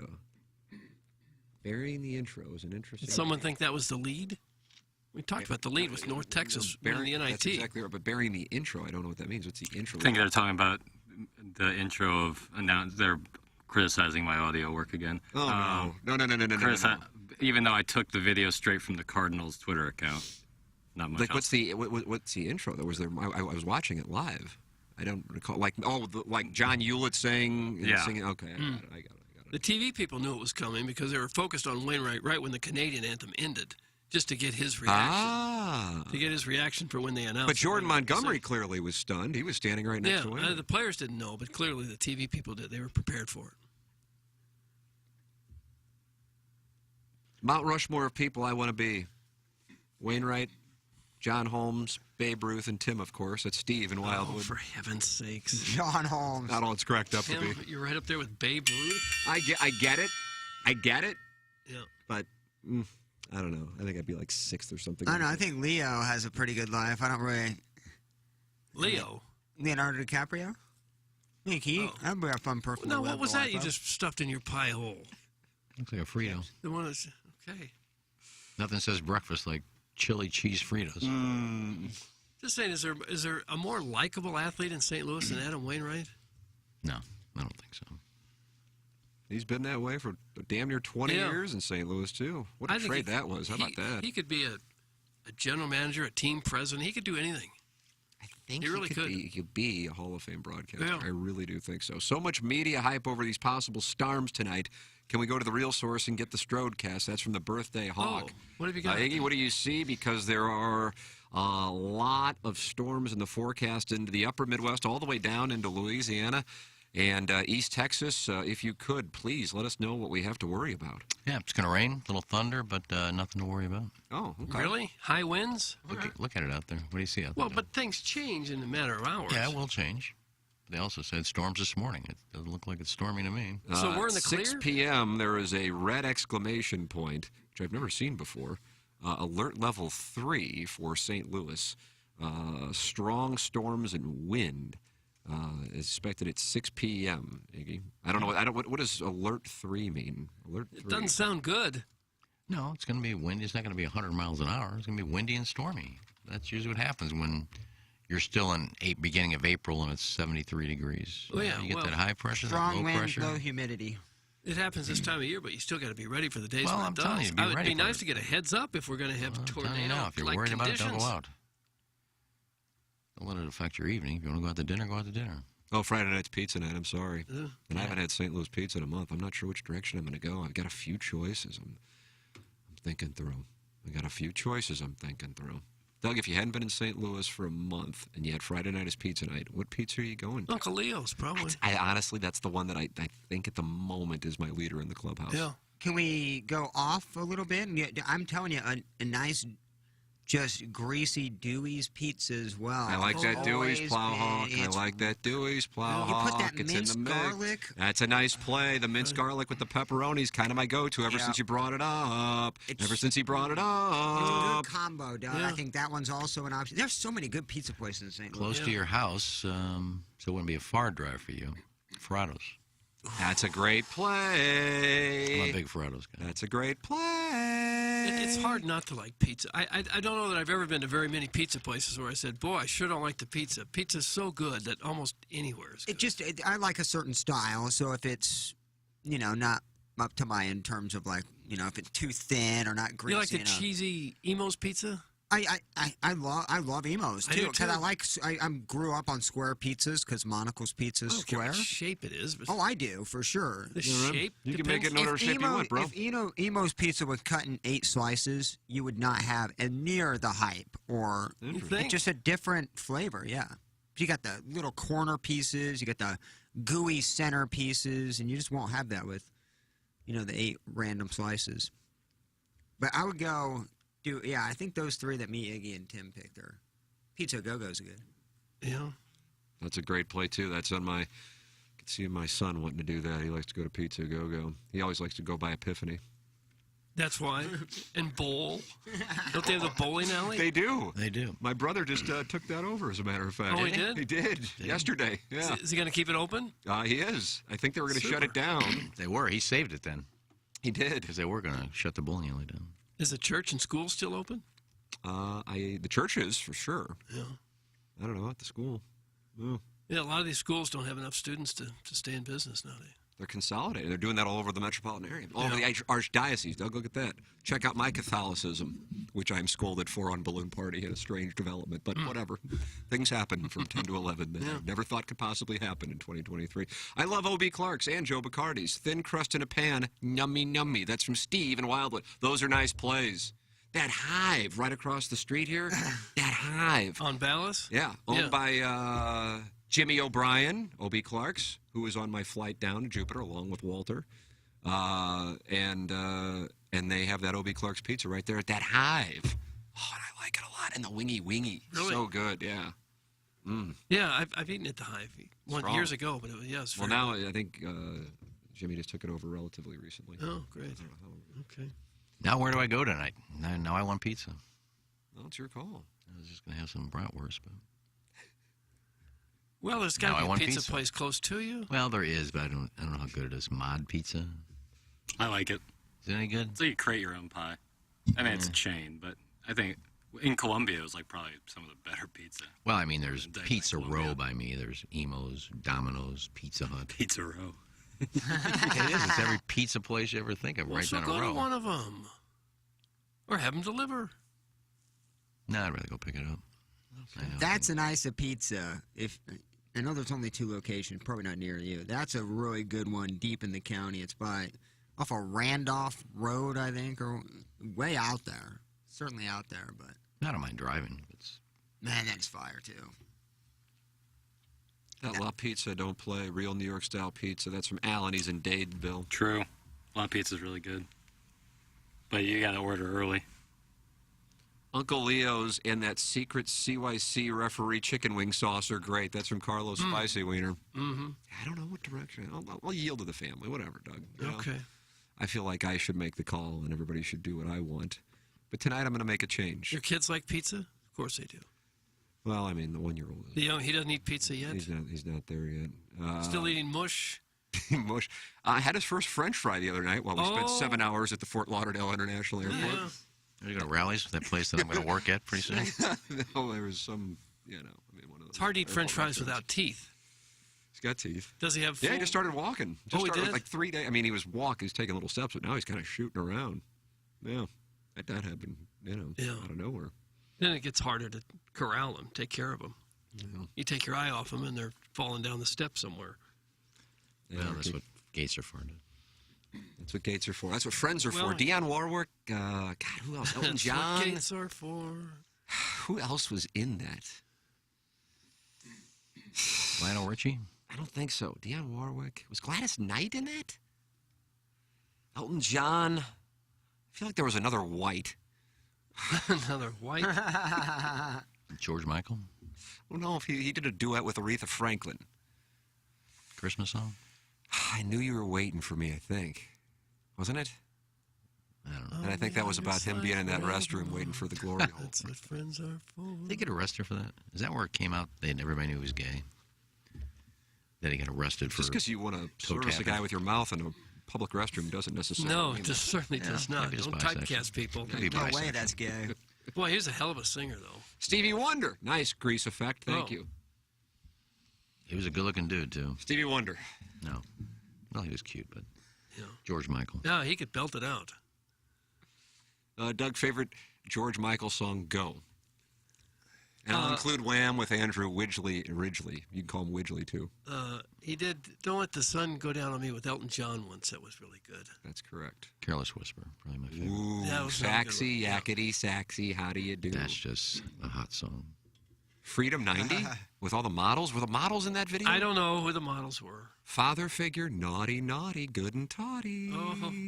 That feels like a good one to have at this But he died, right? He Especially died. since it's just kind of a theme as to how it all wound up being there anyway. Didn't he die really young? George Michael? Yeah. Yeah. I think he died like 10 years ago, didn't he? Yeah. What happened to him? Drug overdose or something? We'll look it up and have it for you on Monday. I don't want to speculate on him. All right. Well, there's really no way of knowing. Well, you know I'm not going to look it up. Okay.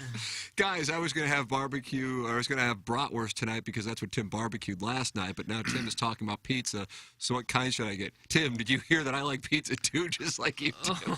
There you go. No, I'm pretty sure I said on the show yesterday, which Tim wasn't on, that I had thought out some bratwurst from Brush Creek. Oh, so I had bratwurst because you had bratwurst. Did you have bratwurst last night? I decided not to have it, so I was going to have it tonight. But See, Now that Tim has had it, you can go ahead and I had a piece. I saved one piece of swordfish for myself. Usually I give you all the leftovers, Doug, but I had 5 huge pieces. Wow. So I kept one for myself and gave you 3. So last night I had some swordfish, which was damn good. George Michael died at age 53. He was found by his partner, Fadi Fawaz. Cardiomyopathy, myocarditis, and a fatty liver led to his death. How long ago? 2016. No, only 7 years ago. Think about that. I said 10. It's in that area. It's close enough, yeah. Adam Wainwright explained the reason why he decided to go with the national anthem, and his teammates not happy with the pace. When I got hurt, Melody Young called me and said, "What do you think? I'd love for you to do it. There's, it would be really neat, I think, for you and for St. Louis if you would do it." And so I said no. And she goes, "Well, I'm going to give you a few minutes to think about it, but okay, we'll start going with plan B." And then I called her back 10 minutes later, and I was like, "All right, I'll do it." Well, I always said your pace was too slow. Did you get criticized for that? Or in the dugout? A couple teammates said, "Hey, you sounded great, but you were a little slow." Because, when you hear 162, you want to hear a great anthem. And you want it to have a somewhat of a, not brisk, but a good, because the anthem is meant to sing a little quicker than sometimes it is sung. Yeah. And it's meant to sing probably a little quicker than I sang it today. But I had a great time, and I didn't mess words up. Yeah. That's the key. Even Finishing Ollie it. Marmol said he was too slow. That was the first thing he said. Not great job. I can't believe he had the nerve and the courage to do that. But, well, it was a little slow. That's got to be extremely nerve-wracking. Wouldn't that make you terribly anxious to have to sing the national anthem? I think he said it was the most nervous he's ever been on a baseball field. I bet it would be, yeah. Yeah, it's one thing if you're a singer and you perform all the time, and they're probably still nervous when they perform live. Because it's a difficult song to sing, and it's not too hard to mess up the words either. Carl Lewis ran into problems. Yes, he did. Many have. Fergie had an Yeah. issue at, I believe it was at Staples Center. I've heard people say America the Beautiful should be our national anthem. It's better song.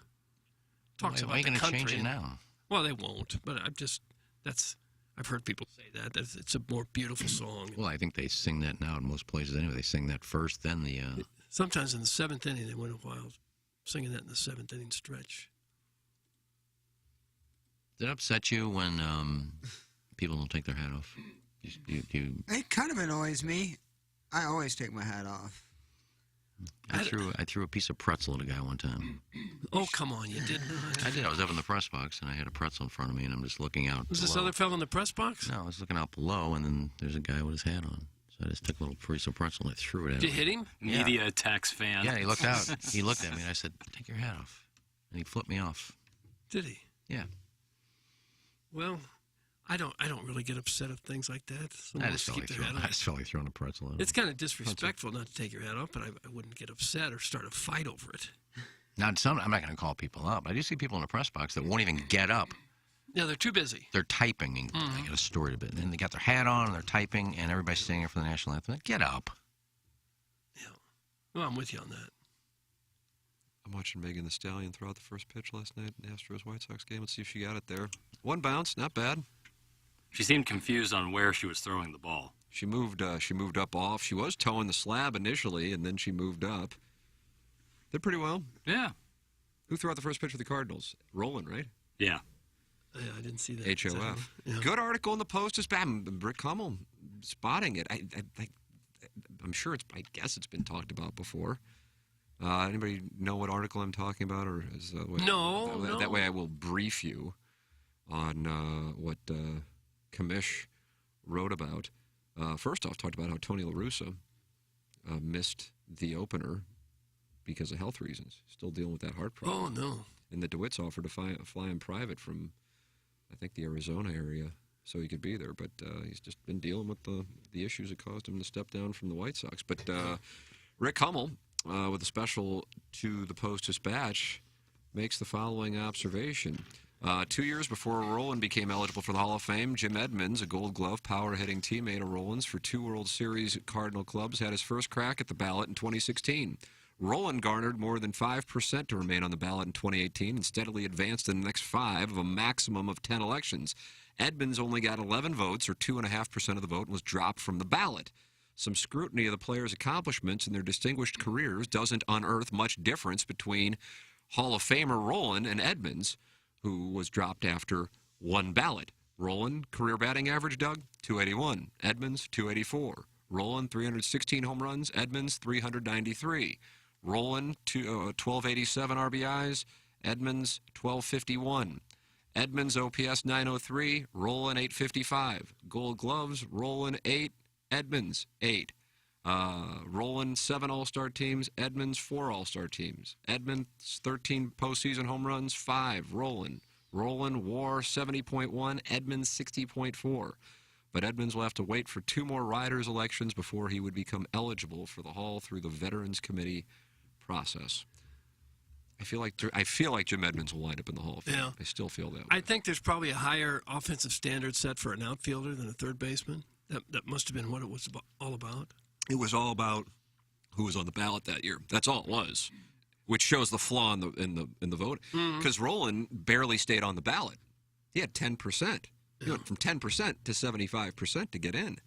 But the year that Edmonds got on was the first year with Griffey, And it also was the last year for a few players who, guys, they can only vote for 10. I remember talking to Derek Gould about it. I go, what in the world happened there?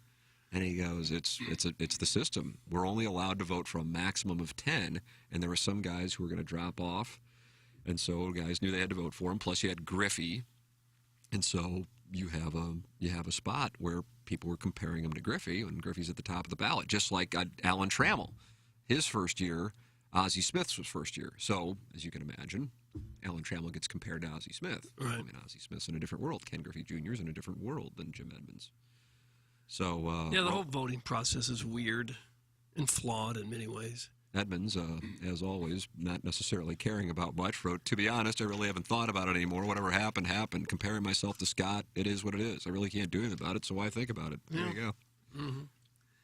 Edmonds is the best defensive center fielder I ever saw play. My dad says, too. Yeah. So I do think he will wind up in the Hall of Fame. I hope so. And then you'd have how many guys from that 04 team? Pujols. Well, Molina was on it, but wasn't the starter. Pujols, Molina, Walker, Roland. Any pitchers that I'm missing? No. Chris Carpenter? He won't be a Hall of Fame. No. Might have been if he hadn't gotten hurt. That's correct. I'd put Adam Wainwright in that same potential category. Mm-hmm. I guess that was it. You know, there's some halls that have criteria, but it's going to change. I think the LPGA used to be, I think you had to win 25 tournaments and 2 majors to get in. And they started looking at like Judy Rankin. Oh, she's got 24 wins in a major. I mean, you're not going to put Judy Rankin in the Hall of Fame. So after a period of time, they change it. But just like baseball, you could say, okay, 3,000 hits, 1,500 RBIs, 500 home runs. But then that changes as, bigger, stronger. People think about steroids. Well, we can't keep it at 500. We better move it to 600. So there's really no criteria you could use to make it fair for everybody. What you need to do is get it out of the baseball writers' hands immediately. That's the first thing that needs to change. Mm-hmm. Petty baseball writers who use their hatred of a player against them in their moment to make it to the Hall of Fame. It absolutely needs to be a player-manager style of voting. Some blue Stop it ribbon with the panel. writers. Yeah. They're all prissy prima donnas. Not all of them. Not all of Prissy. them, but most of them. I am done with Rick Hummel's not prissy. No, I'm done with the baseball writers who tweet out and post their ballots, and it's just absolute trash. They have no integrity whatsoever. Players and managers need to be voting for it. Former player, I don't know how you're going to set it up like a committee, but baseball writers have no business voting. Players and managers and GMs would be the best judge They of know. who actually is the best player. They know. Yeah, when people like Royce Clayton gets 2 votes, I mean, those 2 guys should lose for privileges. Royce Clayton's not a Hall of Famer. No, he's not. But people vote for him. Got guys in the press box double fisting hot dogs and eating French fries, watching one at bat a game and acting like they can vote for somebody for their future. Nah, get them out of there. That's what. I think that will Didn't help. the baseball writers start it, and that's why they're the voters? Well, it's the Baseball Writers Hall of Fame. Yeah.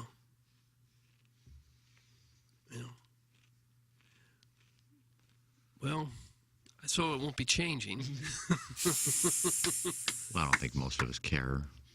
They usually get it right. Well, I mean, Rick Hummel, I just read his column, so he was pointing it out. There's a few guys in there. You go, wait a minute, what? But only a few. You're going after Bill Mazeroski now. Yeah, some argue that Harold Baines wasn't. There's a lot of them in there that. Who else don't you like in there, Plowhawk? I think I saw Matt Rocchio tweeting out. Matt Rocchio's in there? He's in the Tuba Hall of Fame. No, you wouldn't even let me finish. That was such a quick strike. You wouldn't even let me I'm finish sorry. the I couldn't naming. be any sorrier. Somebody tweeted out, I forgot who it was, did they or did they not deserve it? And there are some in there from, the late 1800s, early. You got takes on those guys? I don't have any takes on them. I'm just saying, there's a lot of guys with well below average stats that are currently in there. So like Iggy said, the criteria always changes. Well, but if you judge a guy by his era more than by his stats, it's probably more fair. True. Yeah, I mean, if you look at, I love the man, but if you look at his overall stats, I mean, Rhett Cheney's, I don't think, is a Hall of Famer. Why do you hate the redhead? I don't. I love the redhead. But his stats aren't eye-popping. Good second baseman. He was a fantastic defensive second baseman. Good second baseman. Yeah. But his stats didn't jump out at you. Well, Caller Buzz's stats jump out to me. He is on the line. Caller Buzz, I believe, has been in the mix for some awards. He was Rookie of the Year nominee at the TMA Year-End Awards in December, if I'm not mistaken. Is that correct, Caller Buzz? Morning, boys. Were you Rookie of the Year nominee or Caller of the Year nominee? I was both. Oh, wow. Both nominations. Did you win anything? No. Well, there were other people didn't show up. You should have just grabbed one of them. Yeah, I know. There was only like 2 of the nominees in attendance, so I thought I had a good shot, but it wasn't the case. But good morning, boys. How we doing? Hi, Caller Buzz. I'd just like to insert this real quick. Red Shannon's 10-time All-Star, 5-time World Series champion. 10-time All-Star is pretty impressive. I'll read the stats. Doug, do you think the B-Fib should be in the Hall of Fame? None of them. No. Why would they be in the Hall of Fame? There could be like a cast of a fat man wearing a helmet, Nacho. Oh, a fan Hall of Fame? Maybe a fan we're in in general that Hall of Hall of Fame wouldn't be the worst idea, I guess. Yeah, St. Louis Cardinal fan. It's just a fat man with a helmet, Nacho cast. That would be pretty awesome. Yeah. The Redhead has a career WAR of 44.8. Pretty strong. Would Roland have 70? Well, go ahead, Buzz. Sorry, we keep interrupting with Red Shannon's stats. 70. Yeah, David Eckstein should be in the Hustle Hall of Fame. Yeah, I think everyone would agree with that. Yeah, that's a nice take. Well, I'm hoping I didn't miss the only boys sled day of the week. Can we move it to Friday? Doug, is it all right if he has a story about being a boy slut? Yeah, go ahead. We'll take your stories. Sure. And I also figure that you guys forget the show from the prior day in impressive fashion. So I thought I would call in on the last day of the month for any sort of chance of winning this monthly award. So that was part of my strategy as well. Okay. Did you send anything? I don't know. I think I do usually, but I'll have to check. I want to start off with Doug. I'm going to go around the dais a little bit here. Okay. I'll make it fast. So this is, Jack, like this, Buzz's Bachelor Breakdown. How about that? Good stuff. And Doug, he picked the prude, and I was not happy about it. He picked Katie, right? Yeah, he picked Katie, and he's going to be doing missionary with the lights off. Well, you don't know that for sure. They were on a national TV show. You could see how the girl wouldn't want to get too wild. Well, Gabby put out, and it looked like she was in the butt stuff. Oh, you don't know that. You don't know. Gabby Carter's pregnant. Is she? Yeah. Mazel tov. Who's she dating? So I thought he should have went with Gabby because she would be in the butt stuff. I think that's a weak take. I thought he made the right choice. No, bad choice. Prude. All right, that was that. I wanted to say I did call the TMA line to St. Louis Acura, Alton, Toyota. Oh, the secret number, the muckety-muck line. How brave are these guys to have that line just on all day? Like, Jackson, you do it for like 3 hours, and I'm sure it's terrifying. These guys have to have it on all the time. And they were happy. They were happy to help. Clayton was super nice. He offered me a car to get an oil change for an hour. I mean, that's unbelievable. Yeah. And I told him my wife is going because I don't even change my own oil, but I don't even take the car to go get the oil change. I go, my wife does that stuff. Sure. And he understood. It seems like a wife's type of job. Go get the car fixed. I don't even know what. Yeah, I don't change the oil, and I don't take the car to get the icky oil change. Yeah. So Clayton hooked me up to get, and I don't even think it was a call. I told him I was caller Buzz, so I think he was a little starstruck for a second. But I think he would do that to all of the listeners, and he was super nice. And Jamie and them took care of it, and it was awesome. So call that line, and they'll take care of it. Well, sure they will. Yeah, they always do. The muckety-muck line. But I wanted to get into my butt slut story, and I think I was in a swinger situation, Iggy, and the dais, but I need some help with this. Okay. So I went on a double date with some, and I hate those, but my wife likes them, and it was with these neighbors that we don't know very well. So we went to this Mexican restaurant, and there's 2 types of Mexican restaurants. There's the ones where, like, you eat yourself to death with, like, queso and a big burrito. Mm-hmm. And I like those. But then there's also, like, those trendy Mexican restaurants where you get, like, a flight of margaritas and, like, 1 taco and just kind of to be seen. So we went to one of those. So I wasn't a huge fan because I had to, kind of watch, I couldn't get a big burrito supreme. So we do that, and then we go to Bull. Have you ever heard of Bull Arrow? Iggy. Doug, Bolero was with Bo Derek. Yeah. And wasn't she topless in that? Scandalous. You're completely Nico. Oh, Shrubs? You talking about the bowling alley Bolero? Yeah, we went there to go bowling. And I don't get the business method because people with money don't go to Bolero. Can we get to the swinging part, please? But you have to have money to go to Bolero. I mean, as expensive as can be, I don't know. Like, I bought a 100-ounce beer tube. It was like a funnel of beer. How about the swinging? Can we get to that, please? I'm getting there, Doug. So we get all liquored up. Then we go to Throwbacks, which is a karaoke bar where you can smoke in St. Chuck County. So I was ripping through Newport, having a good time. I sang my song, It Wasn't Me by Shaggy. Killed it. And next to Throwbacks is Patricia's. Doug, have you been there? It's a sex store. No, I haven't. So the couple that we don't know very well get super excited. They're like, "Oh, the Patricias! We love Patricias!" And I was like, "What? Like, what's going on here?" And we sing our songs and do karaoke. I'm ripping through the. We don't need a travelogue. Get to the swinging. So they go out. They're like, "Okay, we need to leave our babysitter. Time to get going. But we're gonna run into Patricia's real quick."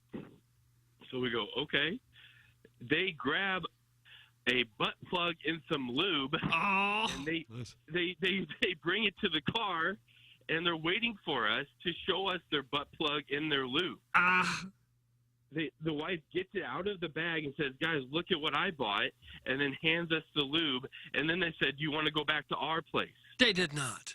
Yes, Literally, they literally that there's no detail you're leaving out there.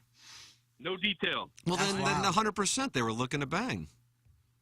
I was hammered. I asked this guy if he wanted to live with me. I don't know why. You asked the gentleman then, hold on a second. She pulls out the butt plug and the lubricant, and your reaction was to turn to her husband and said, "Would you like to live with me?" What? I was talking to another man at the bar, and he said he was like kind of having a hard time, and I was like, "Yeah, I got a couch you can live on," and my wife wasn't too thrilled. And I think he took me seriously, so it was not the husband. So now we're back in the car. The butt plug is out. My wife is playing with it like a little cat, like smacking it around. And they go, "Do you want to go back to our place and have a few drinks?" And so did you? And we do go back to their place. Oh, Bill. We do go back. The babysitter is there, so kids are in the picture. My kid's crying right now. I'm neglecting him as I speak to you guys. Shut up. Don't. And then, so they get the butt plug out, but then right when they start to open the butt plug, one of the kids wakes up, and that just killed the whole thing. Oh, did it? It did. The lube was getting opened. They were talking about their butt plug collection. What'd the babysitter think? All confused. But then once the kid woke up, they're like, "Oh, this, what a buzzkill." They had to go take care of their kids. Well, I got to ask a question in the same vein that Doug was posing his. So you're there with this couple. They're neighbors. Are they attractive? Or are you attracted to them? I would not like to do it, but I was also a strange answer to a simple question. For real. Clip that off. And like the pace, I would not like to do it. Right. It's like the Dexter Manley congressional hearing. I would do it in a normal situation, but I was kind of. I mean, I drank 100 ounces of beer at a Bolero, so I was kind of down for whatever. Yeah.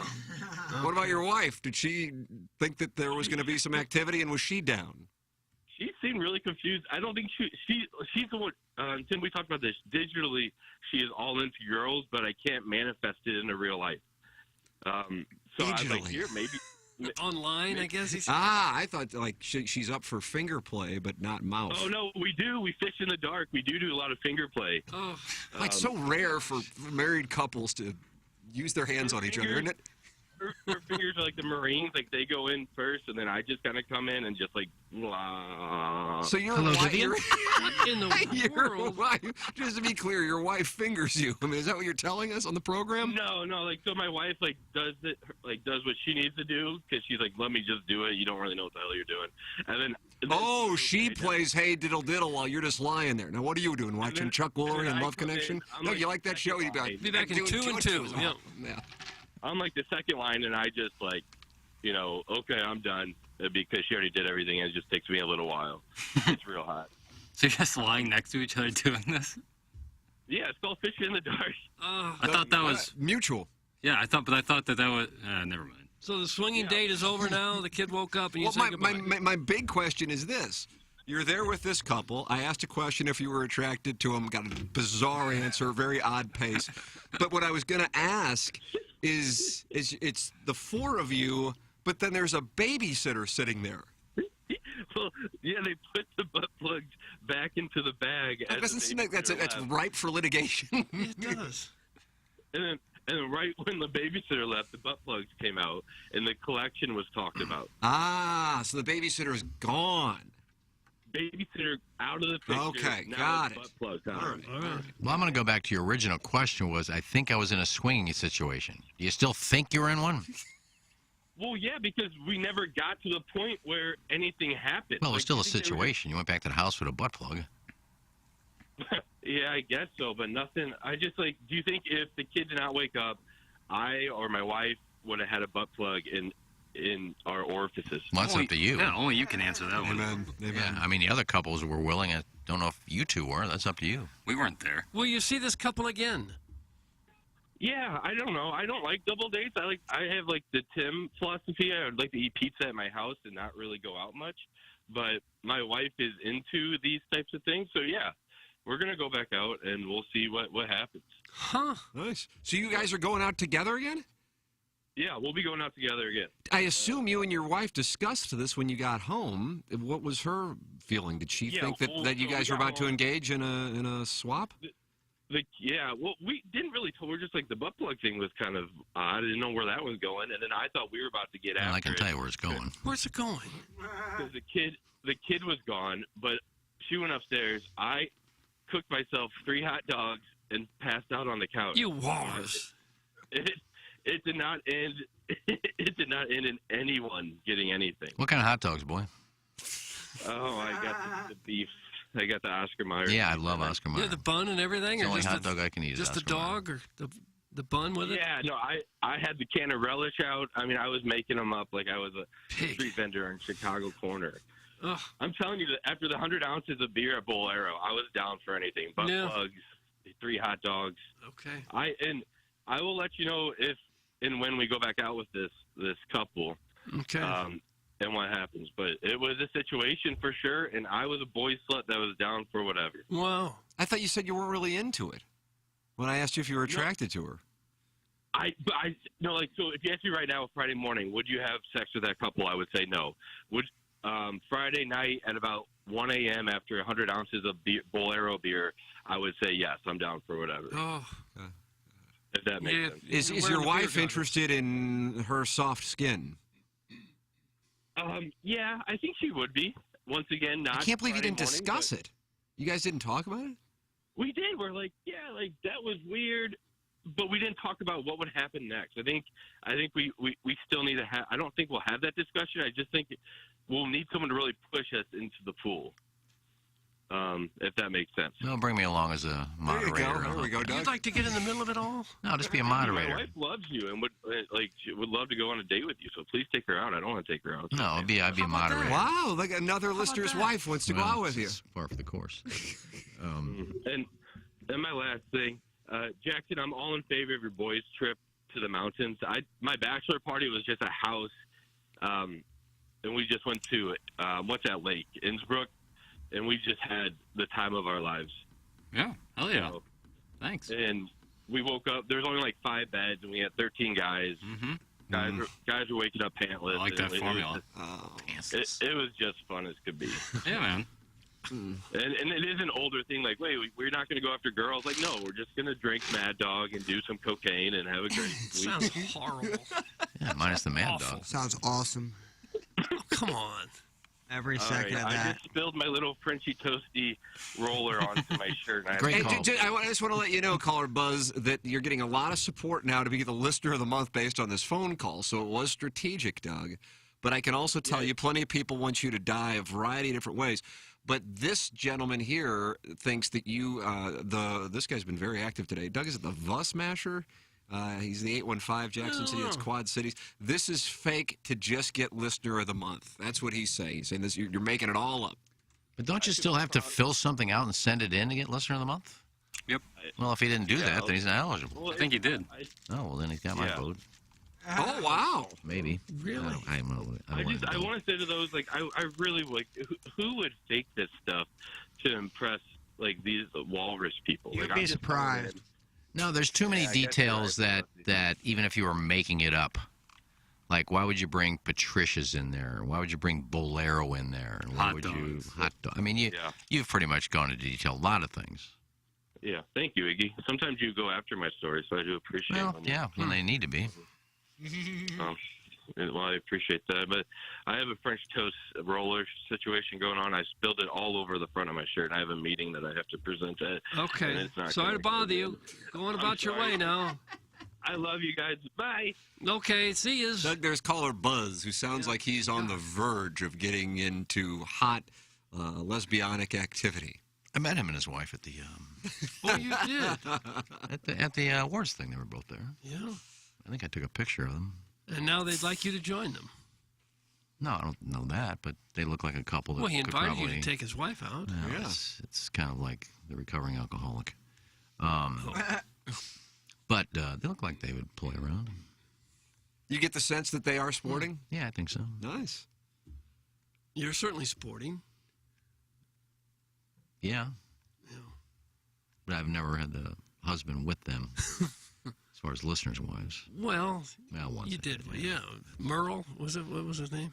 That was Merle. Terry Weigel. Well, I'm talking about the listeners.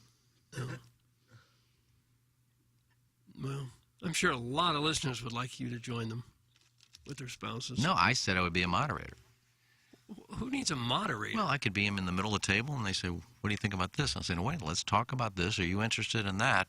Before they come back with an offer. With an offer? I'll have another scotch, please, and then. You do that for a fee? You charge Well, yeah, people I'm not for doing that? it for free. No. What would it cost to have you moderate the swinging situation? That would probably have to be like $100 an hour. That's a fair number. That's the industry standard. That's boilerplate. If you would like to text in to let Iggy moderate your swinging party, engineer design facilities, text inbox 314-881-TMA5, 314-881-TMA5. If you have visibility to your company or place of business's commercial fire alarm panel and system, email fire@edf-rg.com. Support the sponsors, and they'll have a technician come out and give a free evaluation of your system.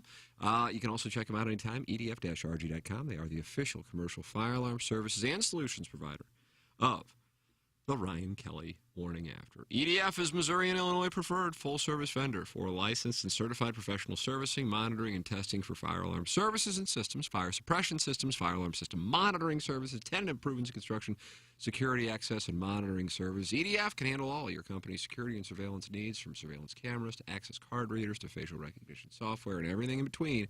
It's engineered, designed facilities. EDF.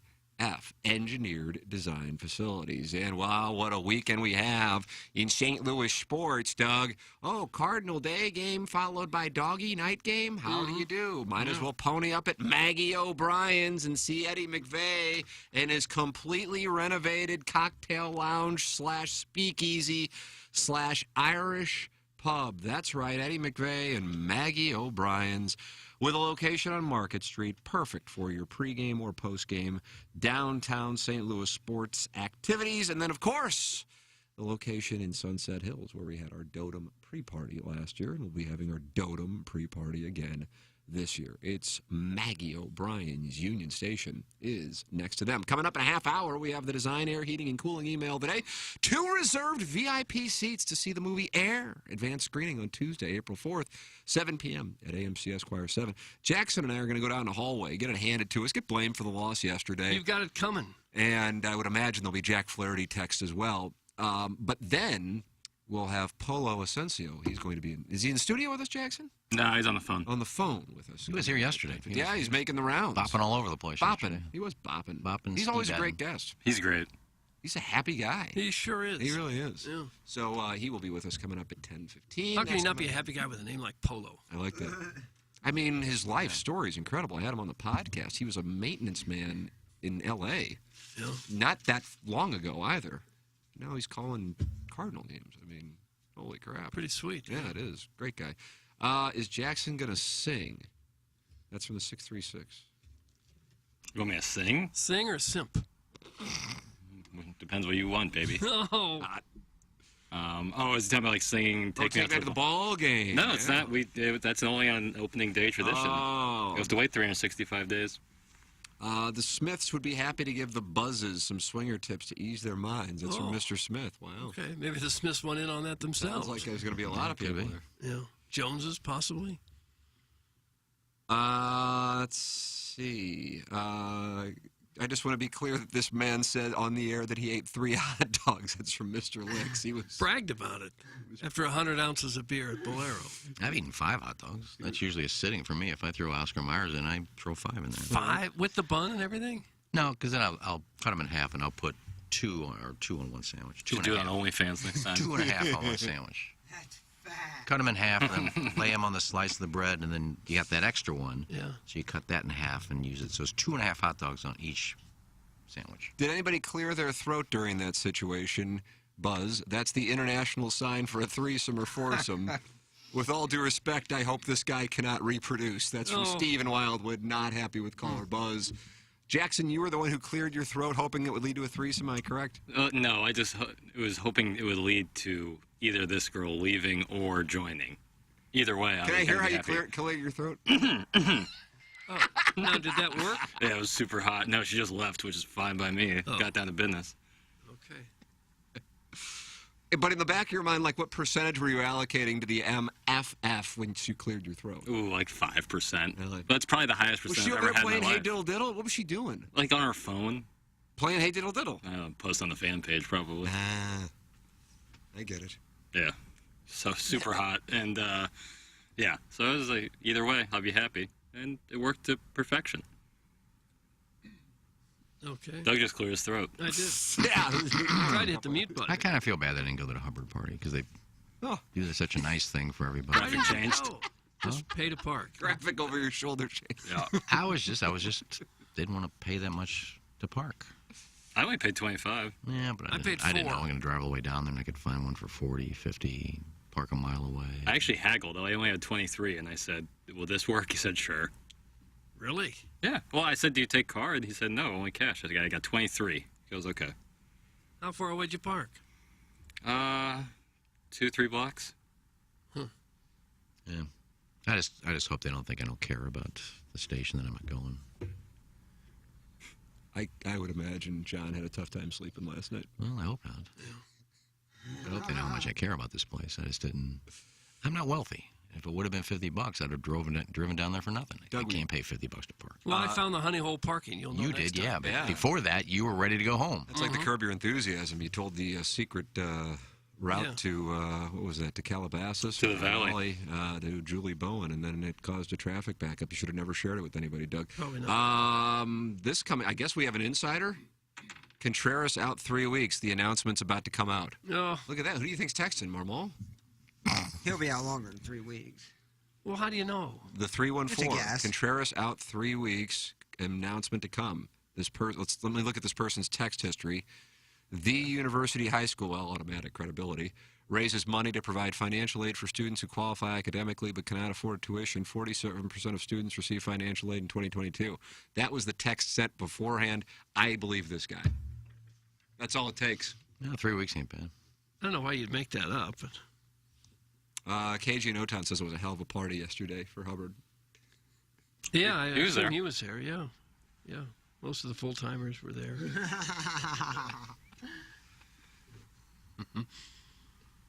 Yeah, it was just a really nice party for the employees. So KG in O-Town was front and center. Todd Reesing not happy. I can't afford to pay $30 to go to a work event, but I bet $200 on the game I didn't watch. That's from Todd Reesing.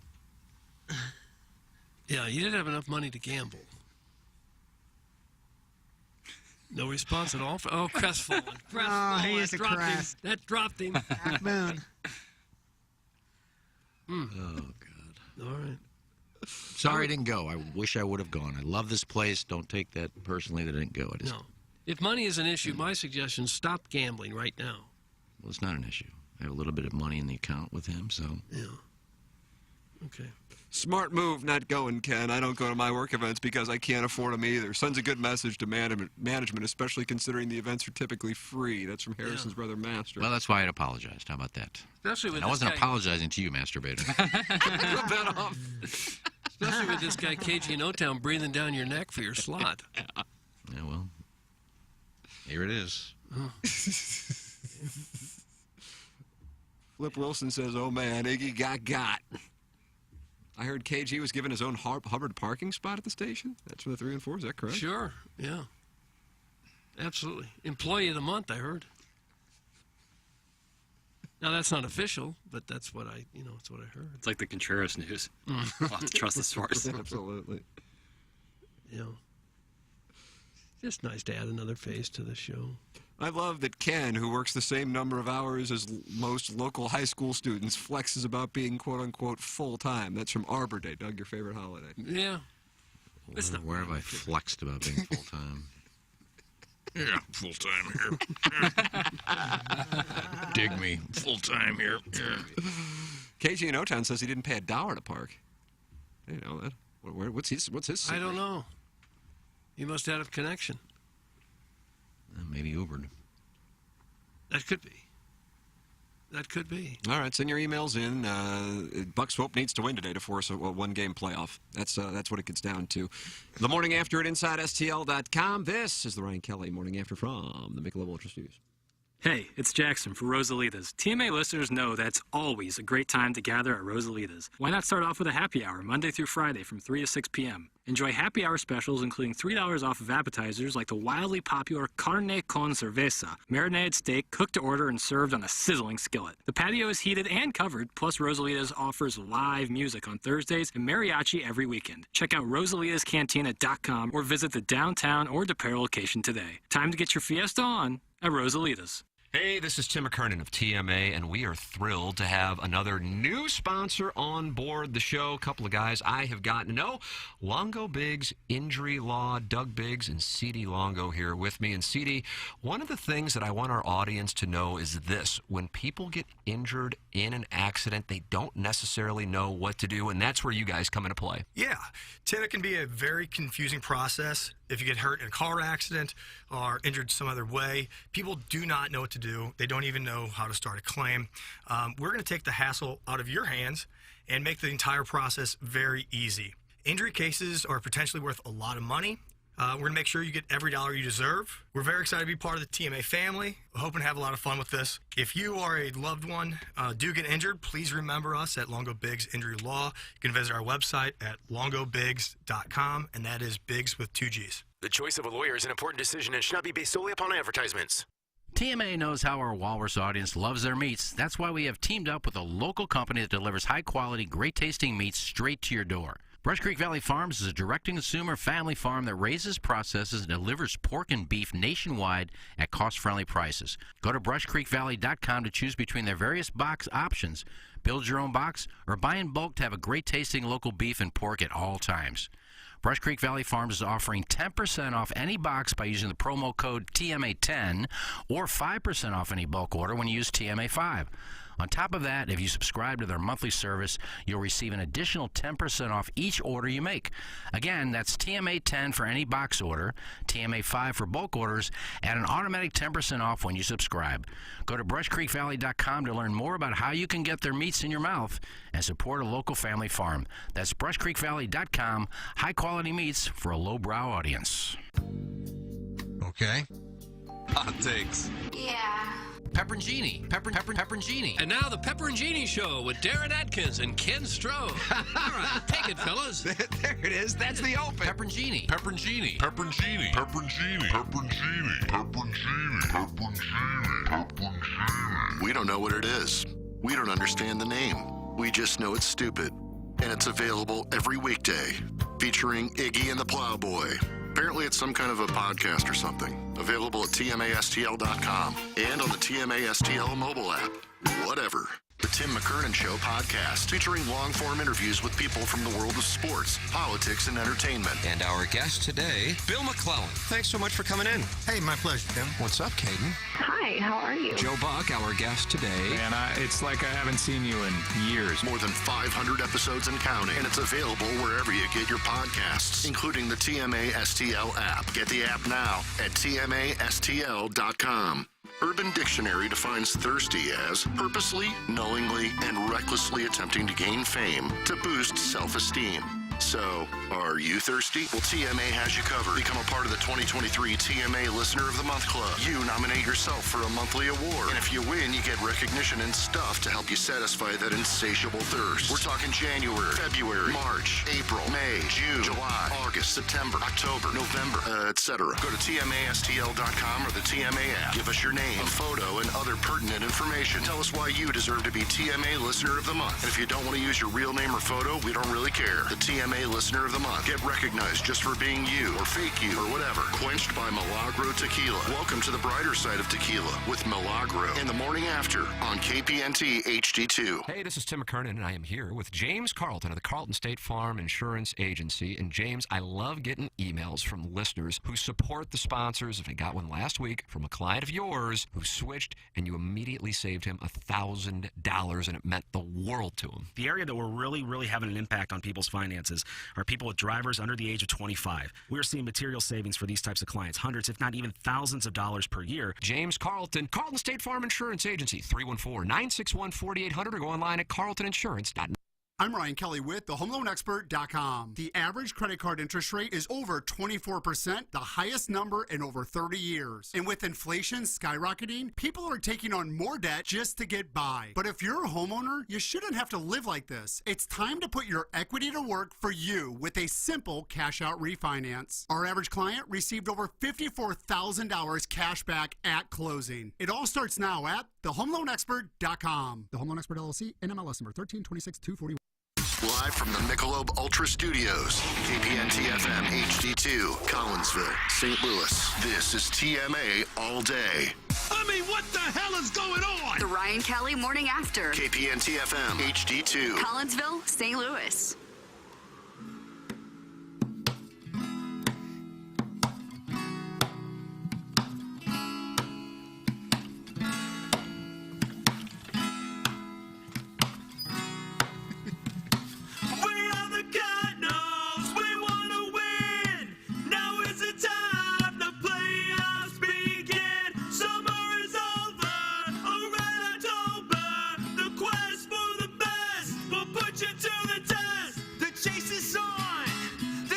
Can't say the chase is not on now, Doug. Cardinals are in last place and trailing the Pirates and Cubs. Yeah, by a full game. Yep. And we don't have a game in hand. That's correct. And the Rockies are in first in the West. Yeah. Well, it'll be hard to turn it around. There's not many games left. We just hope they can put it together. We don't have any updated word on Contreras, do we? We got the guy who went to St. Louis U High who told us he's in about 3 weeks, and the announcement's coming soon. That would really be horrible. That would really be horrible. You think they make a move for somebody? The Cardinals? Yeah. Probably not. Well, here's what Marmol had to say about Contreras' injury. Now, again, we just got a text, and I consider this person to be an insider, probably the team doctor, if you want to say doubt it. I think it's Pete Prenzi. Pete Prenzi, who I shaved strokes with on Tuesday. Here's what Ollie Marmol had to say. No, we're on our way to an MRI. X-rays came back negative, just to make sure that there's nothing else going on there. But we'll know a lot more here in a couple hours. So it's hurting pretty good. It squared him up in the knee, and he was having a hard time kind of putting any weight on it, let alone trying to bend it. So we'll check it out right now, and we'll see what we have going on. But yeah. Well, you can't really catch if you can't bend your knee. That's what I'm saying. Probably longer than 3 weeks because, I mean, you got to make sure you're able to, I mean, not only hit, but also you got to catch. And that's an awkward position. Well, you don't know what the severity of it is. You don't have to be too far off your game before you can't compete at the major league level. there's a lot of people that are banged up just a little bit that keep trying to play through it. But, it's a fine line if you're playing at the very top of your sport. You got to be able to do everything you need to do. Doesn't mean he's, not going to walk or be able to jog, but it's certainly a tough position to have a knee problem at. I think I'm more concerned with the pitchers throwing the ball to Contreras than I am with Contreras. Just my thought. Again, I think it's a really bigger issue than people are going to bring up, but it's game one, so it is what it is. Your ace gives up 5 and 3 1/3. Give up. I see Channel 4 has moves us up to a level 4 now. 4 out of 5, 5 being the most serious for severe storms. I better get to that Uncle Leo's early. I need to talk to those miners boys, huh? 75-mile-an-hour winds. 75-mile-an-hour winds? Iggy, I don't know are if you it's in hearing the this? city, Iggy's shaking it off. Iggy's shaking it off. Have to flight the ball. I mean, yeah, you will have to flight the ball. Our trees in our apartment, this could be a tough one. We may. Depends where you live. Strongest storms 2 p.m. to 9 p.m. today, Doug. So that's a 7-hour window. You will have to flight the ball into that hawk. Winds 60 to 80 miles an hour, quarter to baseball-size hail possible. Tornadoes are possible. Any specific parts of the area that are higher risk? No, they don't. They're showing just the whole area. They don't know a specific area, but the whole area should be on alert. Cover just the whole area, then if something gets hit. Yep, Isn't that the safe way to go? That everyone should be cautious? I hate if that's how they want to do it. I hate rain typically if you're like weekday and you have things to do, you have to wake up the next day. I don't know, Friday evening. I think I kind of like storms. Turn on a good movie, rolling up a bees. You like a good hailstorm? No, we're trying to shave strokes. Nothing better than a good tornado. You're playing tonight, Jackson? No, I wanted to play tomorrow, but it's going to be do that. Yeah. right. My clubs are in my car somewhere, probably in Kentucky right now. Oh, really? Yeah. Lost? No, I'm shipping my car back, and so okay. I have my clubs in there. So I won't be playing. Doug, all that momentum I had from Tuesday's round. You were really excited about the way I wasn't that excited. I didn't even know about it. For the first time since 2015, 3 Major League St. Louis sports teams will play during the same weekend. St. Louis has been home to 3 Major League teams in the past, but after the Rams' exit in 2016, the Blues and Cardinals were the sole occupants of the city. Now, with St. Louis City SC as its newest franchise, St. Louis fans will once again be able to experience 3 of its teams playing in the same weekend. On Saturday, the Cardinals face the Blue Jays at 1:15 p.m. at Busch, and this will be followed by City SC's match against Minnesota United FC at 7:30 p.m., which could see them land a 6-0 start to the season. And on Sunday, the Blues play at the Enterprise Center against the Boston Bruins. It's from KMOV.com. Oh, it's a shame we don't have the Cacaw's playing Saturday or Sunday. Yeah, all 4 of them in there. We like it when downtown is busy here. We like to kind of puff our chest out and say, look at us. We got games going on here. We've got something happening in our city. It's good. That'll be fun. It's good. It's good. It's good. And yet it's good. It's Clark W. Griswold. It's good. It's good. Yeah. It's good. It's good. Was he saying that? Boy, was he saying that in Christmas Vacation? Was that in But I don't National know. Lampoon's Vacation? It's good. I thought it was National Lampoon's Vacation. It's nice. Which one was that? What was the scene? What was the scene? Man. It's good. It's good. Was he upset with... They pulled the car to the side of the road in the storm. Were they in Los Angeles? And they were Norma was on top of, or was it Edna? Edna? Yeah, And Edna. was on top of the vehicle. Her carcass was on top of the vehicle. Yeah. No, I think it's Christmas Vacation. It's good. It's I good. think it was right after he found out he's not getting his The Christmas bonus, and he was having some nog. And I He think was. He Beverly was- D'Angelo Counted and on D that Cups Christmas approached bonus. him. Yeah. He just kept shoveling that nog into that moose It's good. mug. It's good. It's good. That's what Doug says about St. Louis's future. Mm-hmm. Yeah, it'll all work out. It's good. It's good. It's good. It's good. Things are going really well right now. Really well. Just wait till we win this lawsuit against Kia and Hyundai. That'll turn things around. Is that not the most ridiculous thing you've ever heard in your life? I honestly, I've tapped out. I don't follow the news anymore. I don't know what you're talking about. We're suing. I know about it. I'm a big Donnybrook guy. The city is suing. I'm locked in on Donnybrook. So Kia and Hyundai because their cars are too easy to steal. We're such horrible people that we couldn't possibly keep from stealing a car if you can throw a brick in there and the alarm doesn't go off. So it's their fault. It's the fault of the manufacturer, not the people stealing the car. It's the fault of the people making the car. Is that not ridiculous?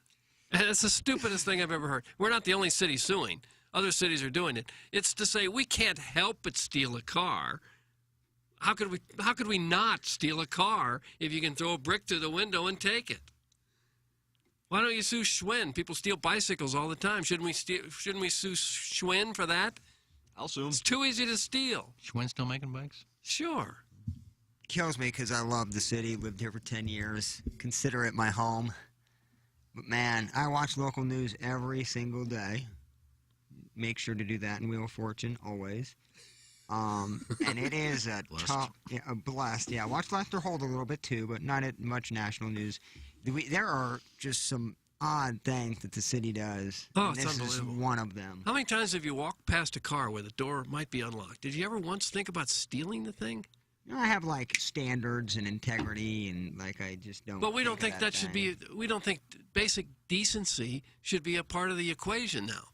If something's easy to steal, it's the fault of the person who made the product, not the fault of the guy who's stealing it, but the fault of the people who made the product.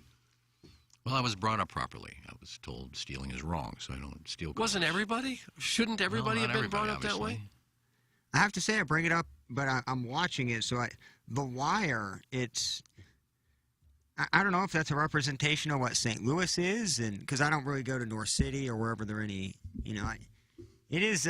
It's probably tough to police. I'm not saying the local government has, they have fault, but I imagine it's pretty hard to police and govern some areas of St. Louis City. And yeah, I mentioned cars, please. No text about Asian neighbors or laundry detergent or things like that. I'm just dumbfounded by the fact we think it's the fault of the people who made the car, not the fault of the people stealing it. Beer Cats, who is the Milagro Tequila listener of the month for the month of January, says, Doug, the problem with the Kia Hyundai is they can be started with a USB cord. I agree it's dumb, but no other car is so easy to steal. That's from Beer Cat. So don't steal it. Don't steal. How hard is that? Don't steal it. It's against the law. And I don't care if because it's easy to steal doesn't mean you should be stealing it or have an excuse to steal it. And even if the keys are in the ignition and the car is on and the door is open, you're still stealing the car. Theft. Like, regardless of how you can justify, it's easy, it's sitting there right on the plate. I mean, it's theft. That's, Right. I don't care how easy it is. Right. If it's running with the door open, you still don't get to steal it. And before weed was, legal, I take the consequences. If I got pulled over with weed, I'm not going to sue anybody. I'm not going to get mad at anyone else. It's the weed manufacturer's fault. My drug dealer, he didn't put it in a vacuum sealed bag. No, It's just, you got to take consequences for your actions. I don't understand that either. Not anymore. Crime pays in St. Louis. It pays. We don't go after the people who commit the crimes. It'll get better. We let them back out on the street if they do catch them. Usually they don't even go after them. Usually if you steal a car, they don't even investigate it anymore. There's so much else going on. It pays to commit crime in St. Louis. And Doug, you want to know what's weird? I still love living in the city. I don't think about ever moving to the county unless Even though they stole your car too. They did a few years ago. Actually, it was a great deal on my end. They pay off a couple credit cards with it, but I think that I just love the city. I love what it provides in terms of restaurants and kind of my age group. I think there are positives to pull out. You're talking strictly downtown. No, I'm talking all over the cities where cars are being stolen. They're not just being stolen downtown. Yeah, if you want to steal my car, steal it. That's why I have insurance. Why does it come to that? Why that's okay? I didn't say it was okay, Doug, but if that's what they want to do, as long as I'm not getting home invasions or anything, you want to steal my car, go steal it. I'll worry about getting a new one and getting insurance money But that's later. just so wrong. It is, Doug. If you want to steal my car, oh well. No. That's how you. Why do we have so many evil people willing to steal your car? I didn't know it was an epidemic. I don't see it like my neighbor. I don't see it anywhere in the Tower Grove area.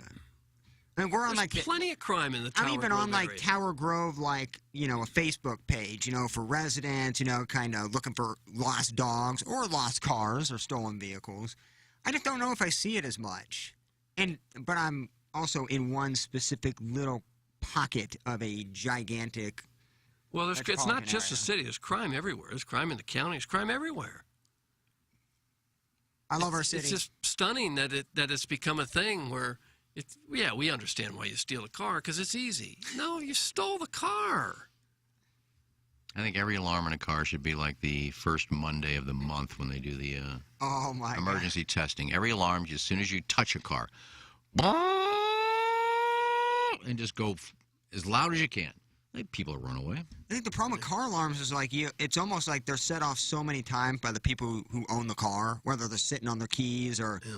So like when a car alarm goes off, how many times do you look out your window? Like I don't know if I even get up and look out my window. Yeah, you just assume. Because I know my car doesn't have an alarm, so I know it's not mine. So I hate to be selfish, but yeah. Well, you could probably sue the manufacturer then if it doesn't have an alarm. Doug, you're making me think. Because people couldn't possibly keep from stealing it. I got a Mungan-ass car. Nobody's breaking into mine. No, no matter who it makes it, they can break into it. A brick goes through any window. But it seems like there's a certain criminal entitlement now where you can shoplift, do whatever the hell you want to do, and no one's going to do anything about it. That sounds like a good political platform. We're literally watching the crumbling of our society right in front of our eyes. I forgot what it was, about a month ago, and I don't remember. I think I told the story. When I was at Macy's or at Kohl's, but somebody's walking out with a bag and it's a beep, beep, beep, beep, beep, beep, beep, beep, beep.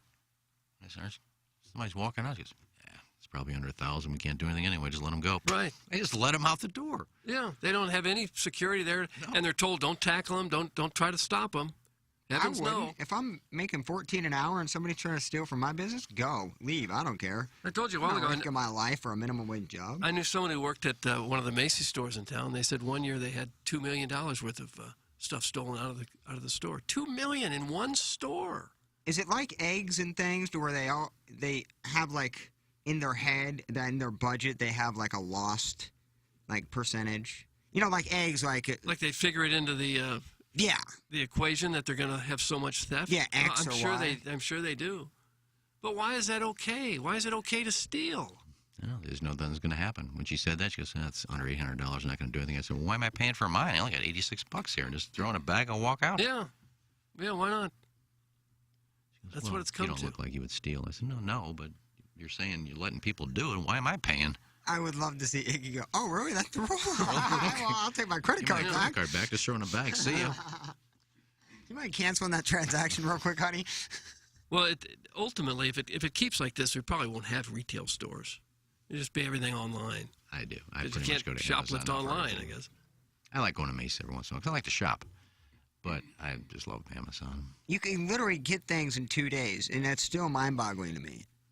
And I realize there's warehouses everywhere, located everywhere in the country, that, like, it's doable. Yeah. But the fact that you can click order at 9 p.m. and in, like, a day and a half, it's sitting there at noon. And It's it doesn't like, seem what to matter. the hell? Doesn't matter what the product is. They've got everything. Big, small, it's And some of them says if you order within the next 2 hours, it'll be there by 4 o'clock this afternoon. Yeah. See, Amazon Prime does it right, though, because they kind of link your Prime membership with their streaming service as well, so you kind of get a twofer. I like that. So they don't have a lot of good stuff on Amazon Prime. Just can't imagine how big the warehouses have to be to have every product all over the country. It's a great business model, man. I told you about this Temu. Check that out. What is Temu? Temu Solani? T-E-M-U. T-E-M-U. And what is that again? It's like the cheapest stuff you've ever had. And it's good like that stuff. $54 lawn furniture? No, this is like, it's like the old Wish app. I mean, Wish is still there. I used to buy a lot of stuff from Wish. Get a pair of shoes for like $8. They last you like a year, and then they're done, but they look good for a year. But I mean, it's amazing some of the stuff you can get. I need new Tupperware. 8-piece Tupperware, $2.99. Oh, well, you ought to order some of that because you're out of Tupperware. Yeah, well, if you bring mine back. Oh. But it really, and it's like I told you, those wooden beads I wore on my wrist that day, I brought them in. Yeah. Like $1.99. Well, most of us don't need wooden beads. No, but I'm saying anything you're looking for, just type it in there. Air fryer, anything. $12. Is this stolen It's just, merchandise? no, it's just they buy in such It's a huge wholesaler. bulk. It's a offshore wholesaler. Yeah, it's not bad, though. So check that out. Okay. Send your emails in for our Design Air Heating and Cooling email today. Because Buck Swope is going to try to force a sudden death playoff. This is fun. Ghost Rider to the Stars has posted his score. Buck Swope knows he has to birdie 18 or else Ghost Rider to the Stars wins it. This is the competition you want. It's what Seth Goldcamp sponsors. It's Design Air Heating and Cooling online at designairservice.com. I mean, you go outside right now and you go, how can we possibly have storms coming our direction? How could you possibly? Well, you do, and the temperatures are going to cool down. But you know this is the time of year to get that air conditioning checked because the temperatures will go up. So if that's the case, get it done now with Design Air Heating and Cooling online at designairservice.com, the official HVAC provider of the Ryan Kelly Morning After and the Tim McKernan Show podcast. Run into any issues with your heating and cooling, just go to designairservice.com and work with the great Seth Goldcamp and his staff. Design Air Heating and Cooling is online at designairservice.com. And the great communicator, Mark Hanna of Evergreen Wealth Strategies. Jackson, he spoke at the Berlin Wall. He sure did. That's a different guy. No, it was him, No, which it is wasn't. crazy. Look it up. Churchill. He's still a young guy, too. Berlin Wall. It was Reagan. It was a great communicator. Well, Mr. Gorbachev, tear down this wall. Well, it might as well have been Mark Hanna because he is the great communicator in my book. Because it's not just the knowledge and expertise he has, which he has a lot of, but it's the way he conveys that to his client. Okay. It's the way that he speaks it. And for me, like knowing I can get on the phone with Mark Hanna and feel better about my situation, whatever the problem that might arise is awesome. I know I got someone I can call and always feel good. Like I really look forward to talking to Mark Hanna on the phone because he's such a quality human being who has that expertise and knowledge and conveys that to you. That's why I love working with Mark Hanna, and that's why you should love working with Mark Hanna. 314-889-0503 or go online at evergreenstl.com. Call him and just ask him what the climate was like in Germany at that time. If you don't, I don't know. It's probably pretty cold. He wasn't there, though. What am I saying? See, you're starting to understand that he absolutely was a part of it in a huge moment. Now he's a financial advisor in St. Louis. 314. Gosh, I don't know. 889-0503. Go online at evergreenstl.com. That's Mark Hanna. Evergreen Wealth Strategies. Coming up in about 15 minutes. Jackson and I are going to get it handed to us down the hallway. Yeah. They're not happy about it. And we'll deal with that situation accordingly on Balloon Party, driven by Munganess, St. Louis Acura, and Alton Toyota. And Polo Asensio will be with us coming up at 10:15 to talk about opening day. And we'll see if we have any news on Wilson Contreras. We have somebody who went to St. Louis U High, which is pretty much all I need for me to go with a source saying that Contreras is going to be out 3 weeks. And so the announcement is supposed to be coming up here shortly. But I have not seen anything like it. Nothing from Derek Gould I see on the Twitter tweets.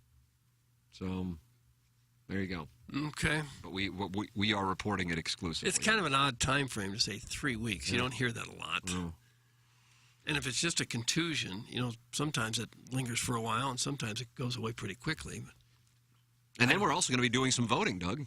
Papal Conclave. Who is the March Milagro Tequila Listener of the Month? I've made it clear I'm going Henshin, but I need two more people to join me. And it's perfect timing because it's time for the Design Air Heating and Cooling email of the day, which Brian Henshin leads off. And Young, follow up to Plow's point about it not being okay to steal a car, even if it's left running with the door open and the key in the ignition. What if the owner of said car bows slightly in your general direction? That's a green light, as I understand it. Think about it. Thanks, and stay tuned. That's from number one Asian intern, Brian Henshin, Listener of the Month candidate. And Young, following yesterday's declaration that he used to prowl high school dances post-graduation, Boots had a big Friday with some sick flexes. Some of my favorites. I have a friend in Illinois. I didn't watch the Cardinal game, but I read the box score, so I am definitely qualified to comment on Chip Carey's first game behind the mic. He was part of the highlights. I shop at Macy's. I told you about Temu. T-E-M, Moo. Nice day's work, Ken. You've certainly earned today's trip to the masturbation station. Thanks, and vote for me. Number one Asian intern Brian Henshin, a.k.a. ASMR Ting Ting 3. Join our listener rewards program to be entered to win 2 tickets to this year's Cardinals home opener and a book of stamps. Oh, we could use stamps around here. Brian Henshin, point 2. Well, you can get them if you want. I would like to prevent Buck Swope from tying, so here is a poem I've entitled An Ode to the Great One. Also, listener of the month should be Brian Henshin. Here she goes. He's a man for others. He's got 2 brothers. He belongs in Florida. He's oh so cordial. God bless this man. God bless his Sibian. Special pronunciation for rhyming purposes. STL is better now that he is in this town. What did we do to deserve something so special? His Lexi Thompson takes are transcendental.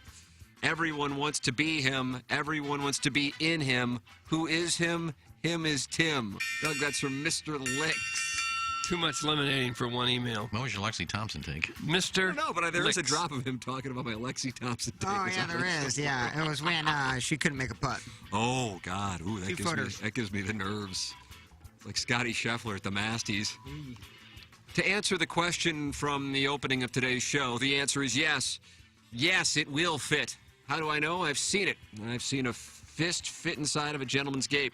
The problem most people face is that they lack the requisite imagination. My step-grandfather always said, if you can dream it, you can be it. I'm not quite sure if he was talking about a fist entering a fella's dilated hole, but I think that phrase really applies to this situation. So just dream that fist into your buddy's butt. Oh. Here's a little jingle to remind you of my message. Dream it and it will fit. Lister of the month, that's easy. It's between Buck Swope and Iggy. People might say Iggy can't be Lister of the month because he's an employee, but that's not entirely true because he spent more than half of this month at home on some sort of self-imposed ban. So I think he should be eligible. I didn't listen to the show. To recap, you can fit a fist into your hole as long as you dare to dream. It's from the JV golf coach. JV golf coach. I just don't see it. Let's say after spending hundreds of dollars on a ticket to attend Augusta and you are willing to risk it all by picking up some grass or sand because you're like a rabid animal who feels the need to steal anything in close proximity.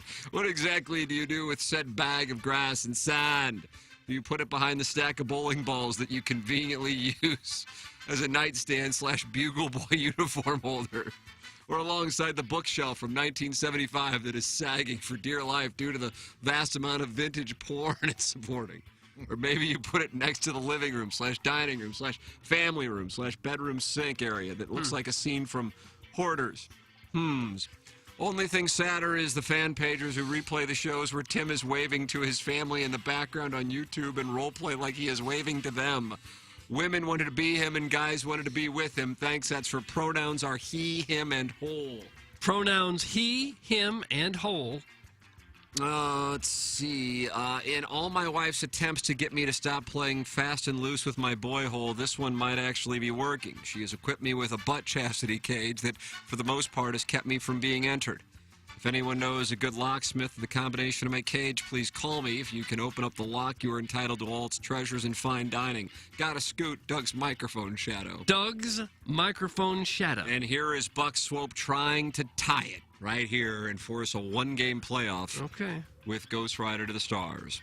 In the 7 o'clock hour, following Iggy's claim that Shaq has a broiled chicken sandwich on the menu down at the ballpark, Plowsy declared the Mets have come out with single-handedly the greatest menu of ballpark food in the history, to which Doug asked, what do they have? But Plowsy wasn't for sure and mumbled something about sweet items and said they released it and you can check it out for yourself. That's the way you play it. Then an hour later, Plowsy was slamming baseball writers for having the nerve to share their Hall of Fame ballots on Twitter. Iggy thinks the real problem stems from the writers who voted for Royce Clayton. In fact, Royce Clayton received 0 votes the only year he was on the ballot in 2013. Plowsy would rather it be left to a committee of players and managers, then bitched about a bunch of players who don't belong without naming any and mumbled something about Matt Rocchio's Twitter. Fact, the most dubious Hall of Famers, including Harold Baines, were led in by the Veterans Committee. Plowsy also seems to have a real problem with media members who eat in the press box and leave after one inning. But how does he feel about the ones who do that and throw pretzels at the fans below? So, yeah, I guess we're done talking about guys fisting. Iggy seems so sure that there's no way you get a fist up there, while a stoner board op who fantasizes about getting his hole pounded by Stringer Bell's 10-inch wrench was sure that you could. There's only one way to find out. Have one of those TMA challenges like Plowsy's 8-minute mile or Iggy's 68-mile-an-hour fastball, and then you tease the video for 9 months to be released on Plowsy's OnlyFans while Iggy micromanages Joey's editing process.